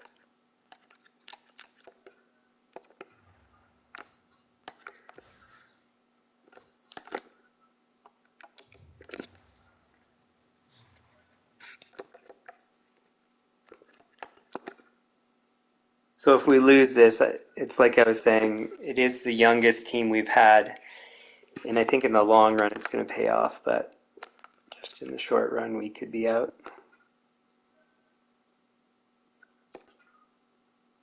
Ooh, baby. Deep breaths. So I think my idea for the goaltending thing was smart, but now Pessinen's clearly the starter because he's won everything. Nolan is 1-1, and Thompson is 0-1. So in theory, Nolan should be second up. If he loses one, then it's Thompson's that's second up.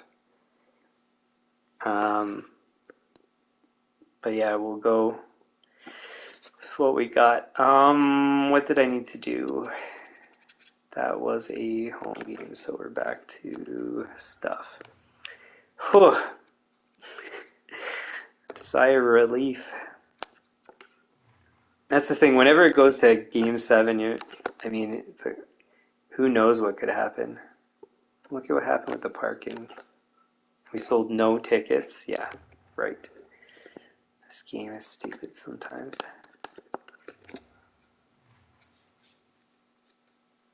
But he's back in a couple of days, so that's pretty good to have that short of an injury as our only injury so far.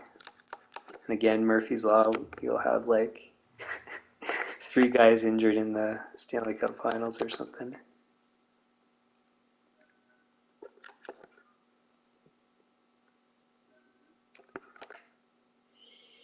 All right, conference finals.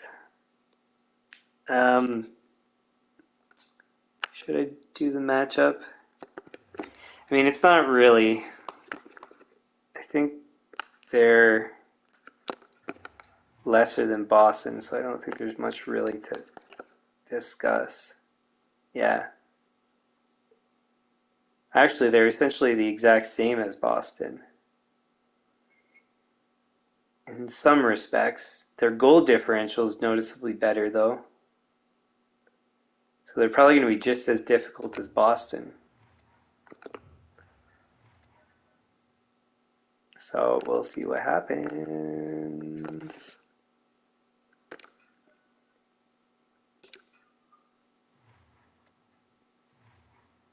So rather than forget to do this, I can do it right now. Now the question is, and the answer is yes. Is Gomez more deserving than Judry to be on this? Ooh, actually, it's a coin toss.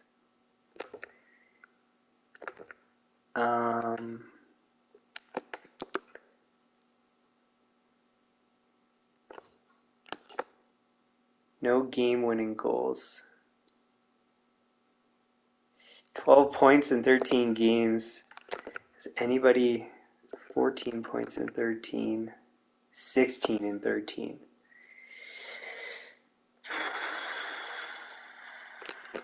Now what? 11 and 13, so Chiarelli could technically come off. 13 and 13, 19 and 13. So Chiarelli's a rookie, whereas Gomez is at least more experienced. We'll at least get him in here and then decide from there.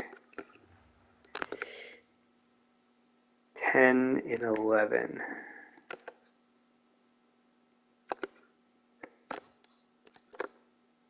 He's played one playoffs before. Played well. He's got a game-winning goal so far. Between him and Judry, it is super close. I think what's going to be the deciding factor is game-winning goals. So 12 and 13 versus what was it? 11 and 12? 10 and 11.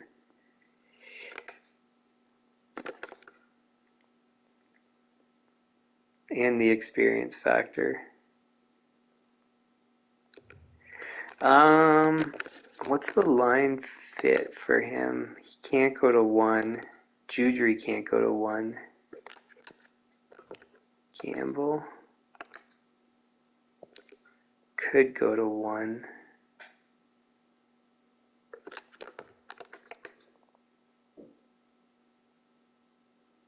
Chiarelli to 3rd.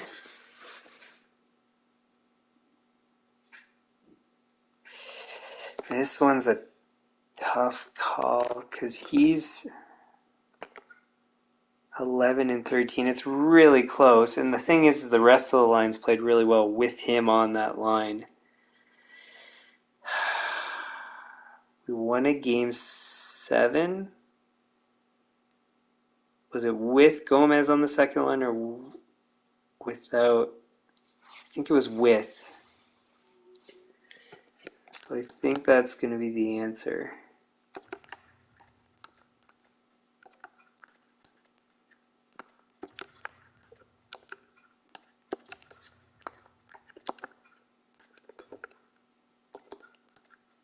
Eight, 5, 2, 2.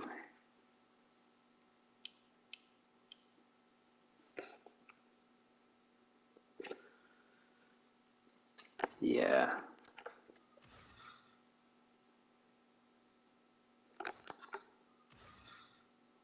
McPherson, Judry, Gamble.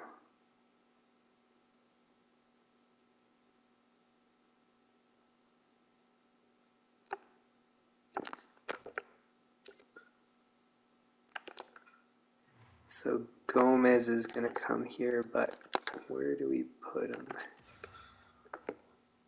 4 and 11, 5 and 13.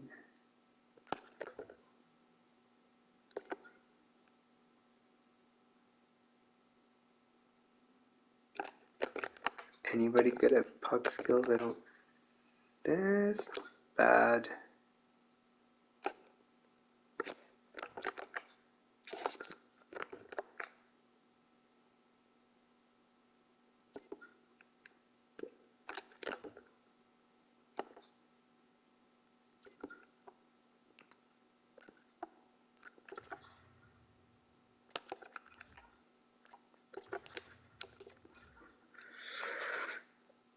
We'll do that, I think.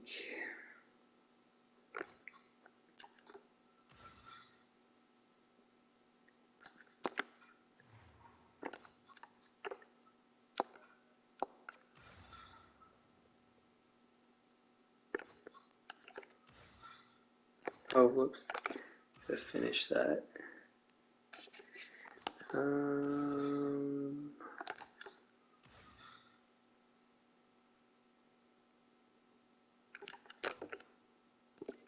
11.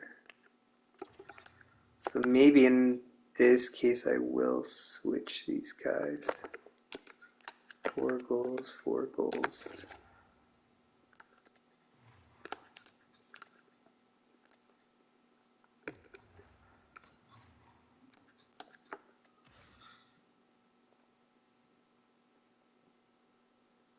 Von Fersen, Nichushkin, Gamble. And who was on the point? So Gamble's on the point means Gomez here.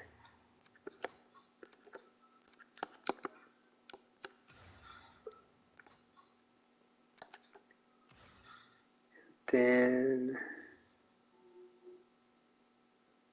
Martin's Ollie. So just because of puck skills, we're going to put Chudry back on here.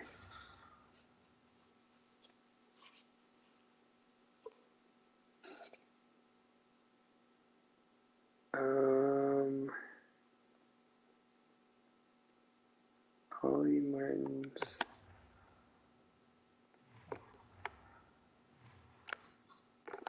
Okay.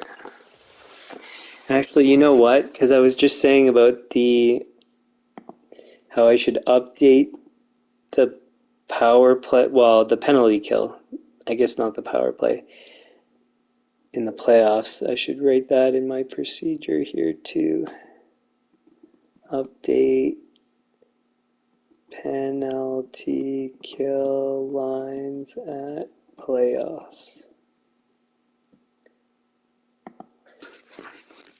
So it's like I said, in the regular season, it's fine to play your like third and fourth line guys as the first penalty kill, second penalty kill, and all that. But once you get to the playoffs, though, you should put whoever's best. It doesn't matter if they're third lines, whatever the ice time distribution is, because it's all about winning. So I think that's the difference here. And on that note, none of that needs to change because it was Gomez, and Gomez doesn't play on that. Extra lines, however, on Fersen, Gamble, Chudry, Gomez, I believe, at the moment. And Ollie, Martins, Torelli, Gamble, Von Fersen.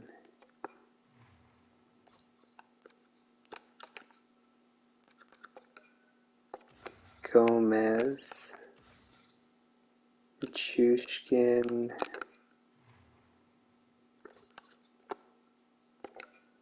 Chudry, Nyquist.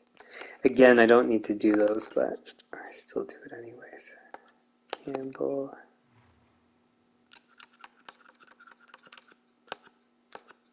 Gomez. That's that. Goalies, it's Pessinen.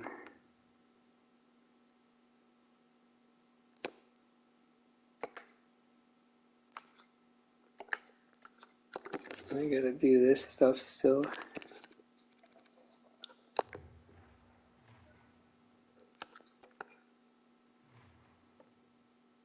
Maybe I should do the parking before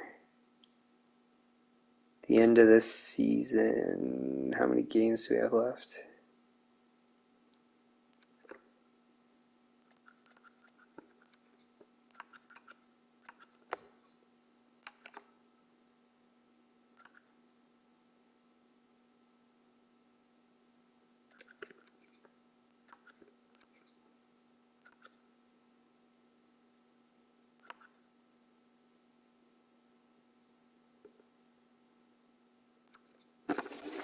Wow, we still sold out. Executive suites.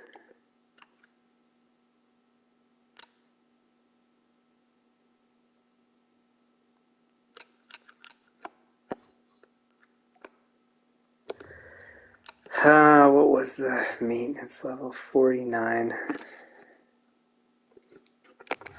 How much money do we still have?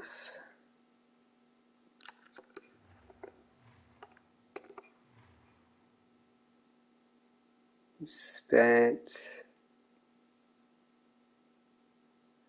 over our budget already. Oh, but just on player salaries. The rest, we have lots of money though.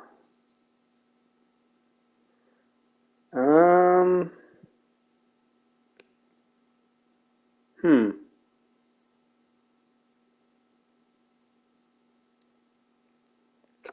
You know what? We'll do it after the playoffs are over, because then it'll be at the right point, and we'll still be on this year's budget, and then we don't have to use next year's. Because it'll be close enough, and that'll be good. Was there anything else that's pretty much due? 49. What was that? 51. It won't be quite there, I don't think. It'll be close.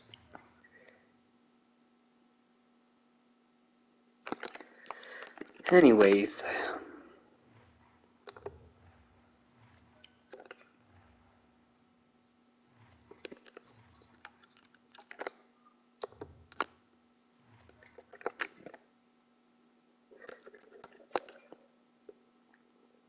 It's funny, well, maybe not funny, but clearly the biggest, or one of the biggest, time sucks is editing lines all the time. It's a bit annoying.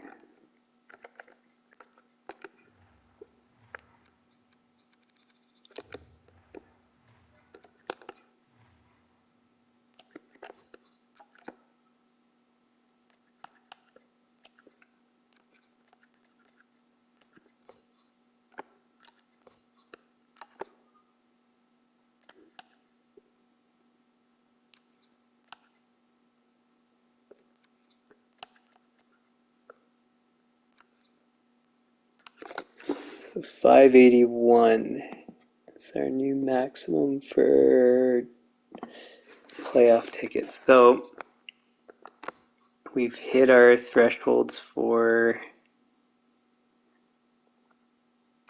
everything, which is good, because then that means next season we can start at the right pricing.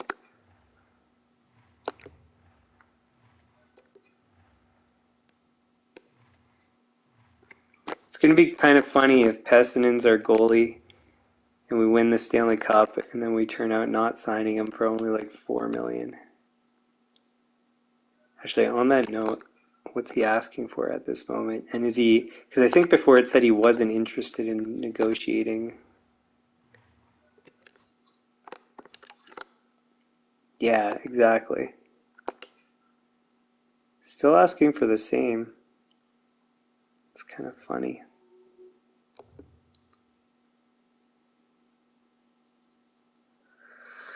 It is tempting. $4 million is not that crazy.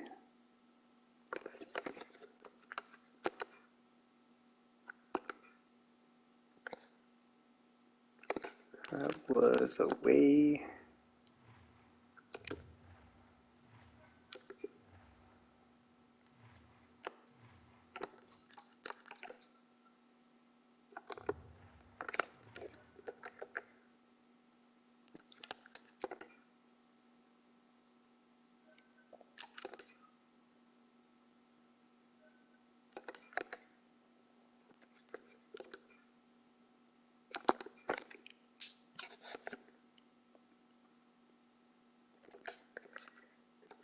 So we're up 3-1 in the conference finals. Pretty good. Seems like, I say seems, because anything can still happen. But it seems like we should be able to get through.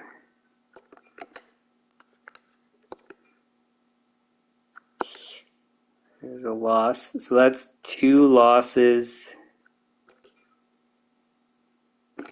in 3, which means we're supposed to switch our goalies.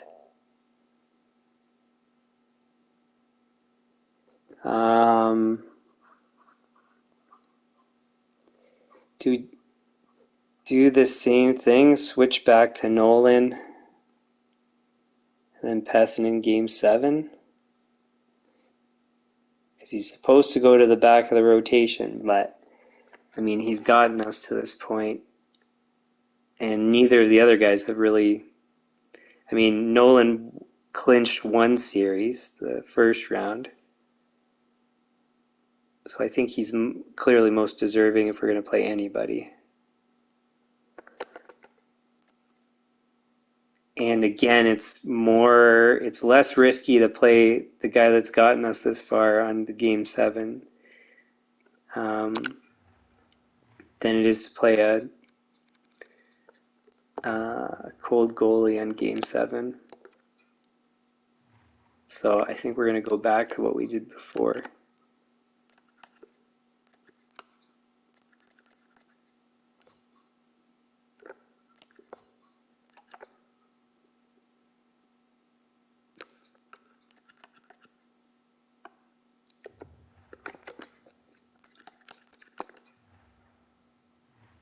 Then we just have to hope that Nolan wins the game. I mean, then in which case he'd be kind of deserving to start the next series.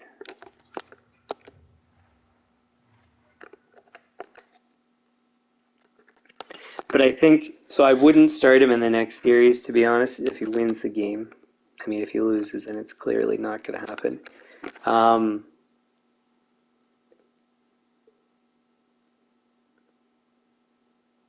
Yeah, I think what we would do if he wins, then we'll give Pessinen a short leash, because Nolan, like I said, I think he won the Stanley Cup last season with us, so. Okay, well, I guess we won. Attaboy Nolan. Hey, we're against my favorite team in the final. Do I want my favorite team to win a cup, or do I want my team to win a cup? Good question.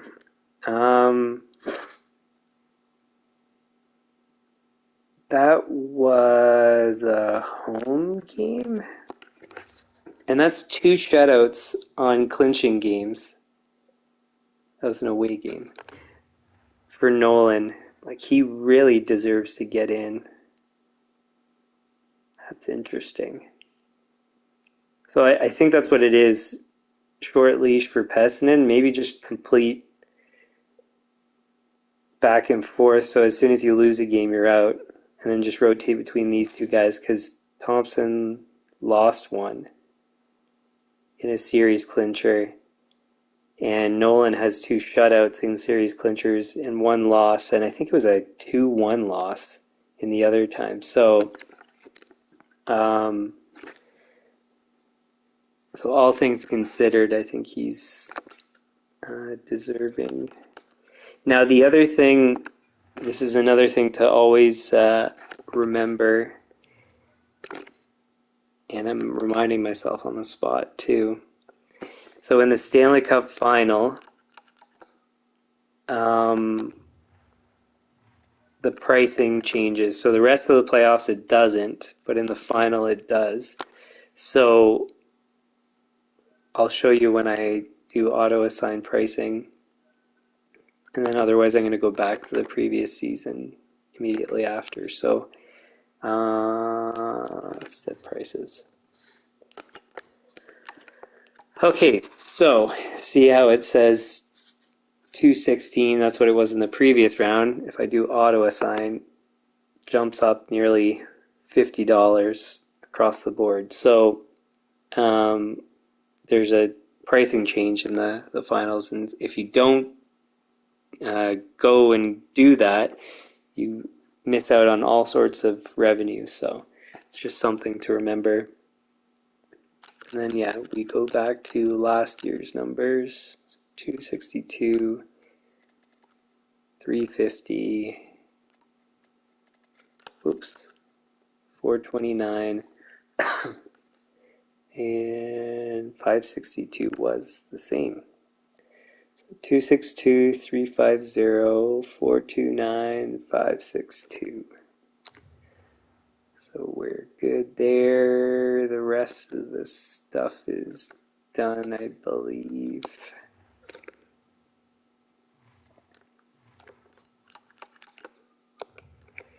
All right, so you win, you're in. You lose, you're out, I think is what we're doing with goaltending right now. And Thompson's not included. So it's just between the two goalies. Oh, maybe I should just preview the series before we start. Oh, wrong thing. He had 48 goals this season. That's crazy. All right, so they are the fourth best team, so should give us a run for our money. Goal differential of 0.8.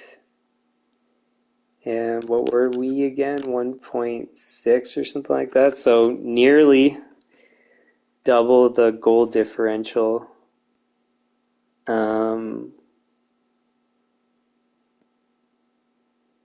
But still relatively close when you, I mean, all things considered. Their goals against per game is higher. Their goals for are less. So if their goals against were less, then that's where I would argue that they would be a tough team. So they're very similar to Carolina, and Carolina was actually pretty close. So we'll see what happens here. All right, Stanley Cup final again. How many Stanley Cup finals? So it's, wait. No, I did have one where I lost in the first round, kind of in the chunk of everything. But, so this is now our sixth Stanley Cup final in 8 seasons, I think. I think that's right. Let's see how it goes. Game 1 win. The home game. One thing I saw from so another guy that does franchise mode, the only one that responded when I made fun of, well, jokingly, I guess more poked fun at, the other main streamers of franchise mode, I said they didn't do as well, basically. But yeah, the only guy that responded was Data. Was it 278 or 287 or 2782 or I don't know. Anyways, the only one that responded, and what he does is but he edits his videos, I think. So he shows, actually before, I'm just going to do this.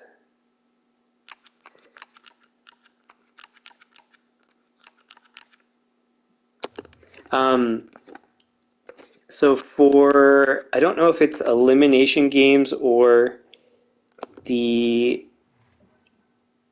because he knows which game results in winning the Stanley Cup or losing the Stanley Cup or whatever, he shows the gameplay or highlights of the game or something like that, which I thought was a really cool idea. But to be honest, I'm not going to bother. Well, for one, because I'm not editing.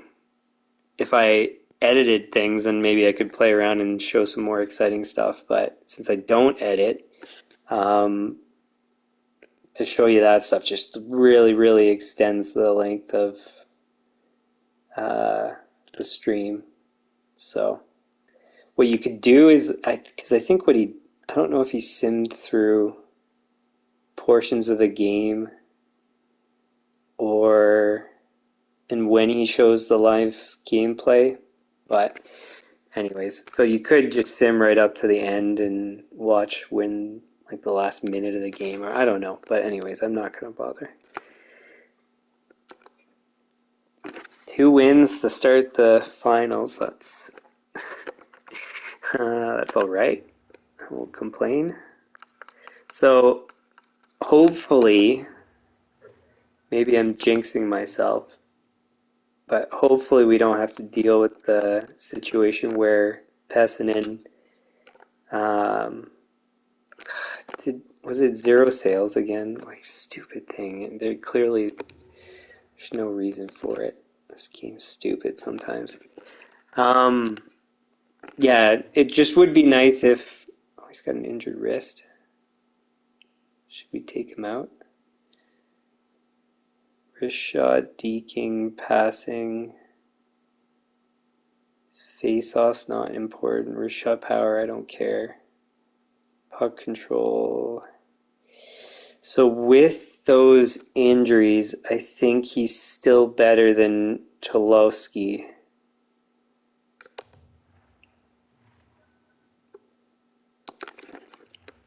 And I'm going to briefly have an estimate, because if that's the case, then there's no point in taking him out, because it isn't going to be an improvement with the other guy. So that brings him down to like 80s for a couple of these things. And Cholowski. I mean, technically, Cholowski's going to be slightly better than an injured Provorov, but Provorov's poise is 87 to get through a series, and I mean, his injury is how long? June 2nd. So he should return for the next game, so it's kind of an... I'm pretty sure I checked the goalie, but I gotta... Because it's the Stanley Cup final, I don't want to mess up on that.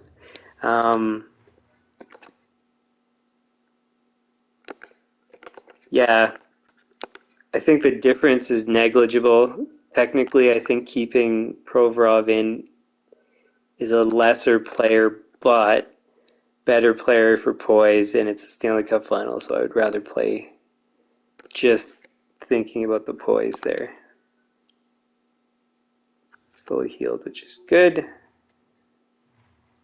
So at the very least, he's back to full health for next game.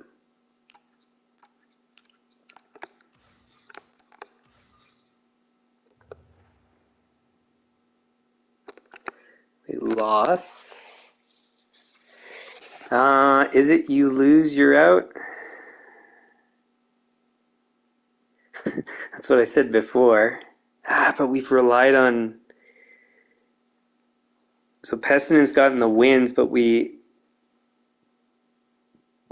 relied on Nolan to get us out of some really sticky situations twice. And I'm pretty sure, like I said, that he won us the Stanley Cup last season. And worst case, we're going to be in the exact same scenario if we lose. So, like, if we lose this game with Pessinen, we're going to have to go to Nolan. And then that... It doesn't make any improvement to our situation. If we go with Nolan and we win, and then go to Pessinen, it doesn't change it. So, because we could need Nolan, it's better to do it now than it is to do it later. So, that answers that question. That was an away game.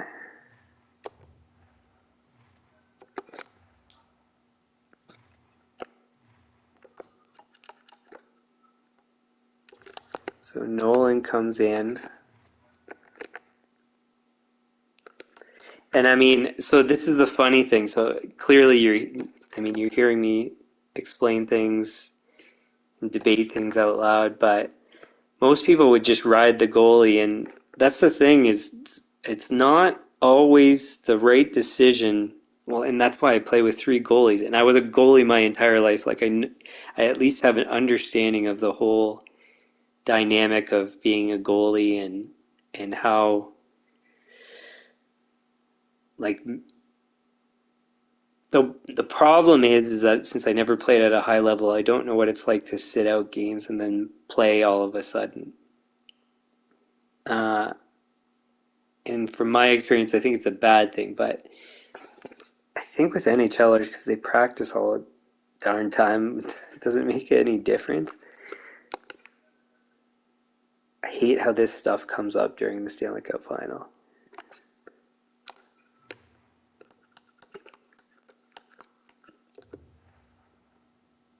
It's like why am I thinking about season tickets?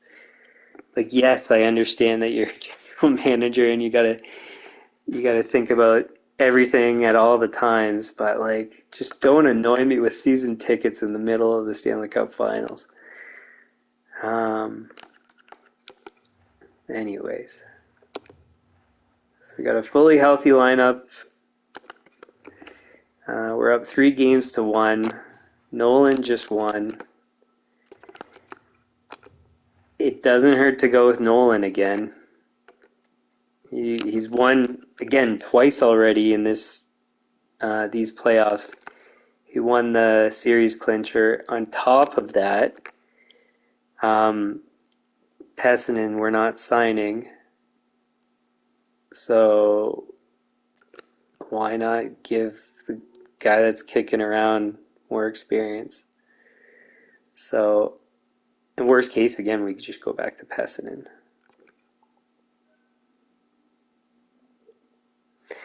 Well, that answers that question. So, one of our owner goals, which is ridiculous, was for us to win the Stanley Cup again. And what that would have been back-to-back seasons. Like, come on. Like, owner, are you on drugs or what? Like, do you expect us to win Stanley Cups every season? Like, I know that's my goal, but like, come on. A bit unrealistic there, owner.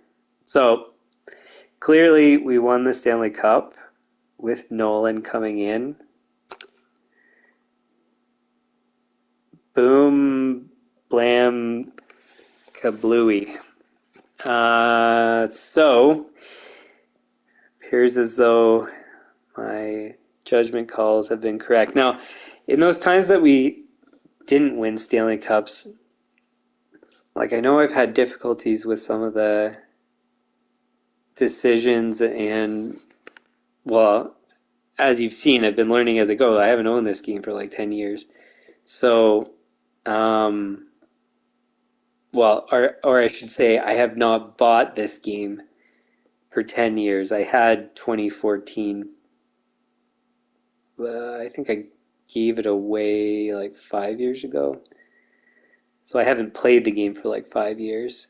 And I haven't owned a recent version. I haven't owned a recent version for 10 years-ish. I think it's 9 years technically, but so yeah, clearly I'm learning as I go. So like those things with like the penalty kill, putting together, not playing the same strategy in the regular season as the playoffs. So you go top heavy on the penalty kill in the playoffs because you want the best players. And it's okay if you wear them out, so to speak, because it's only for the playoffs. You don't need to do it for 80 games. It's just whatever it turns out being, in this case, 23 games. So, but that's the only line thing that changes. But you see, like I'm learning as I go with the goaltending rotation strategy, and it varies from year to year. There's lots of different little nuances and stuff. So, but in any case, I'm learning as I go, and I'm still like I haven't seen who's done better than this on YouTube. Like maybe I haven't looked deep enough, but I'm pretty sure nobody's done better than this.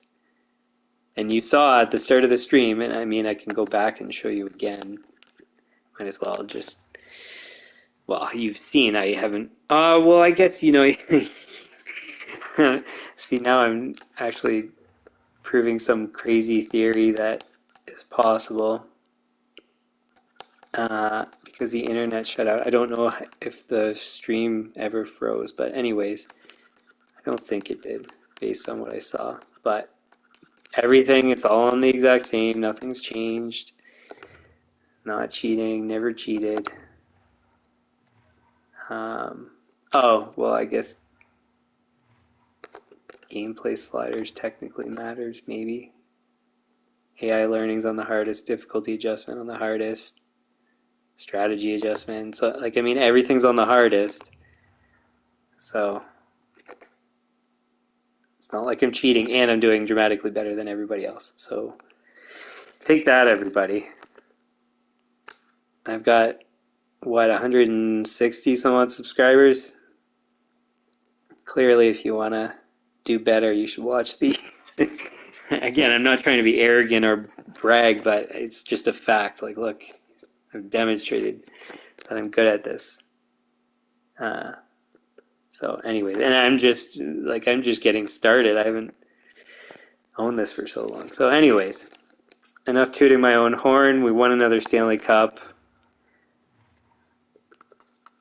It's not going to show us that yet, is it?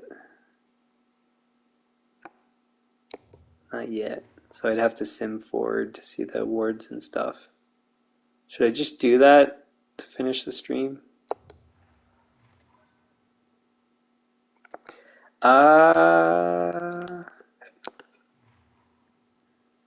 Was that a home game? Because then also I can check the pricing situation, but I think that was away. No, it was a home game. Okay. Now this is assuming the game didn't put zeros on. Oh, it won't show me. Okay, well, let's sim forward to the awards. Hey, we went. I was just about to. So, because I noticed that the AHL logo was still in the schedule, and I was just after this game was going to pause and go and look to see how we were doing, but there's the answer. We won the Calder Trophy. So we won back-to-back Stanley Cups and President's Trophies. So both at the same time in consecutive years. Like, that's ridiculous. Is that... So it does... I think this is updated now then, right? No. No, it's not updated then. Yeah, because what it does is it announces the winners. So no, we have to go forward still. Oh no, it already did announce. So wait then. Wait.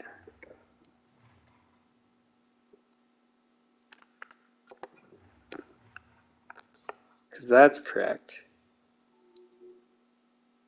29:30. Oh, I guess it's not back to back. Oh, yeah, I guess I'm just remembering wrong. So it was not. So sorry, I did get too excited about how awesome I was. So no, it's 2 and 3 seasons for Calder. Well, 3 straight for NHL.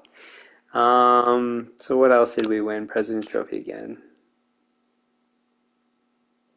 And there was that one there. It's the only season we didn't win the President's Trophy, though, LA. That's a Western, Eastern. And we didn't get to the finals that Detroit year. What happened with individual stuff? So Ollie got the Art Ross. We had Hughes got it the year before. Hart Trophy, Ollie and Hughes. Talking about Hughes, that's not us though. I think we had Provorov on the one that you won there. Lady Bing, it's not us. Chiarelli got Calder, so that's us. Conn Smythe was Gamble. Interesting. I wonder how many goals he got, because it must have been a lot. So Hughes, Martin's got tons of goals on that one last season. So Gamble must have gotten a lot of goals. Vesna, we never tend to win. Same with Jennings. Masterton, no. And how on earth we never win Jack Adams when we're the best, when we win the President's Trophy every season. Ted Lindsay, whatever. Richard, we didn't win. So Ollie was close, but not quite. So, pretty darn good, I'd say. So another Stanley Cup in the bag for the Toronto Maple Leafs. So to recap my track record now after this season, so that is 5 Stanley Cups in 8 seasons. 6 Prince of Wales trophies in 8 seasons. And 7 President's Trophies in 8 seasons. Not bad. And I still, I thought we weren't going to do as well because it's our youngest team yet. I guess I can do this from the contracts screen. So look, 20, 22, 22, 23, 19. Yeah, he did play. 20, 21, 24, 31. So this is where we've got a few, but these are like guys that we just signed just to spend money to make us crazy deep. 21. Hronik's been around for a bit though. He's one exception. 24. 33, another exception. Bernier didn't play. He was in junior.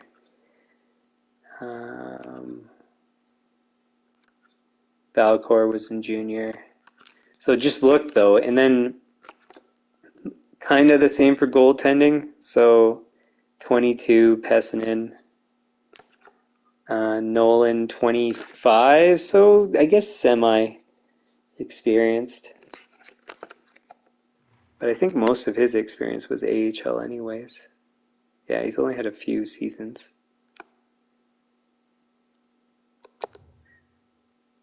And on that note, how did he do in these playoffs? So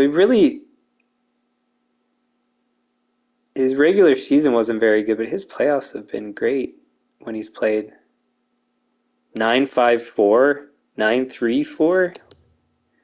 Like that's crazy save percentages, but the regular season 8.87, not that good. Winning percentage great.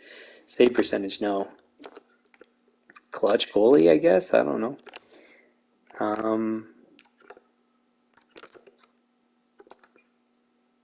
Thompson, good regular season. What did he do in the playoffs? So it was just a loss, 9.00 save percentage. So, not bad, not good. Kind of to be expected. How many years left do we have? 2 years, I think, after this season. So it's good we still have him. And then it was Gamble that got the Conn Smythe, wasn't it? I think so. But he wasn't the points leader, was he? 10 goals, 26 points, so he was over a point per game. Is it because he was injured?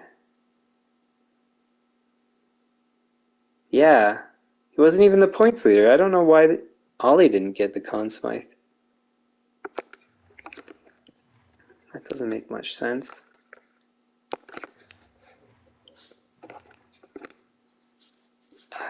Maybe he was... Maybe he got more of his points during the final series? I don't know. I'm not sure in this case.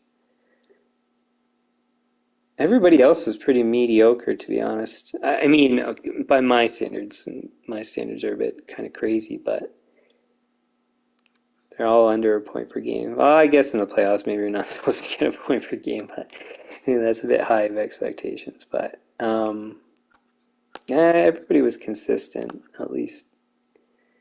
All relatively similar in performance. And I think what happened was in the final, it looks like some of their performance dipped, and maybe even in the conference final, because like some of these guys were close to a point per game before and then ended less. But anyways, so that's where we'll leave it. If you like the stream, hit the like button, and I'm going to emphasize this, share with your friends if you see this stream, because maybe if they like playing franchise mode, I think it's very clear that maybe they could learn a lot of stuff from these streams. So please share with your friends. And likewise, subscribe. It would be really helpful for more subscriptions, because then I can start maybe making money from this, and that means I can do more streams, more different streams. Yeah, so please, in particular, share and subscribe. Those would be very helpful to me. And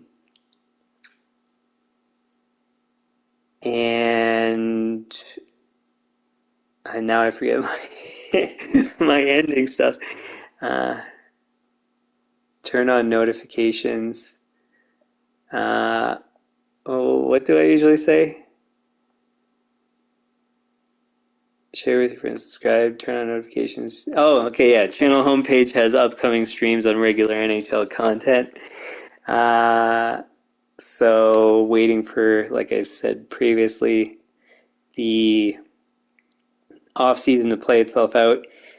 Most of my previous stuff because I just bought the PlayStation in the game, most of my stuff is regular NHL content, so I'm going to be getting back to that once the season starts again. It's going to be tough to set a schedule and still play franchise mode, but because I mean, this isn't my source of income. Well, I'm not working that much, kind of semi-retired anyways, but nonetheless, to add in that, it's going to be tough. But anyways, that schedules, or anything scheduled, you'll see on the About section on the channel. For things I can't schedule ahead of time, like franchise mode, that schedule's in the About section of the channel. Currently have a temporary schedule. I think it'll become permanent in a week or week and a half, maybe 2 weeks.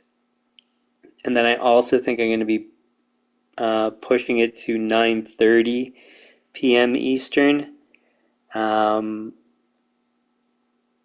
But I'll let you guys know.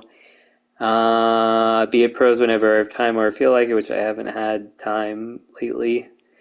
Any comments, leave them in the comments, and suggestions, same thing. And we will begin the off season. I think I'm not streaming for a couple days.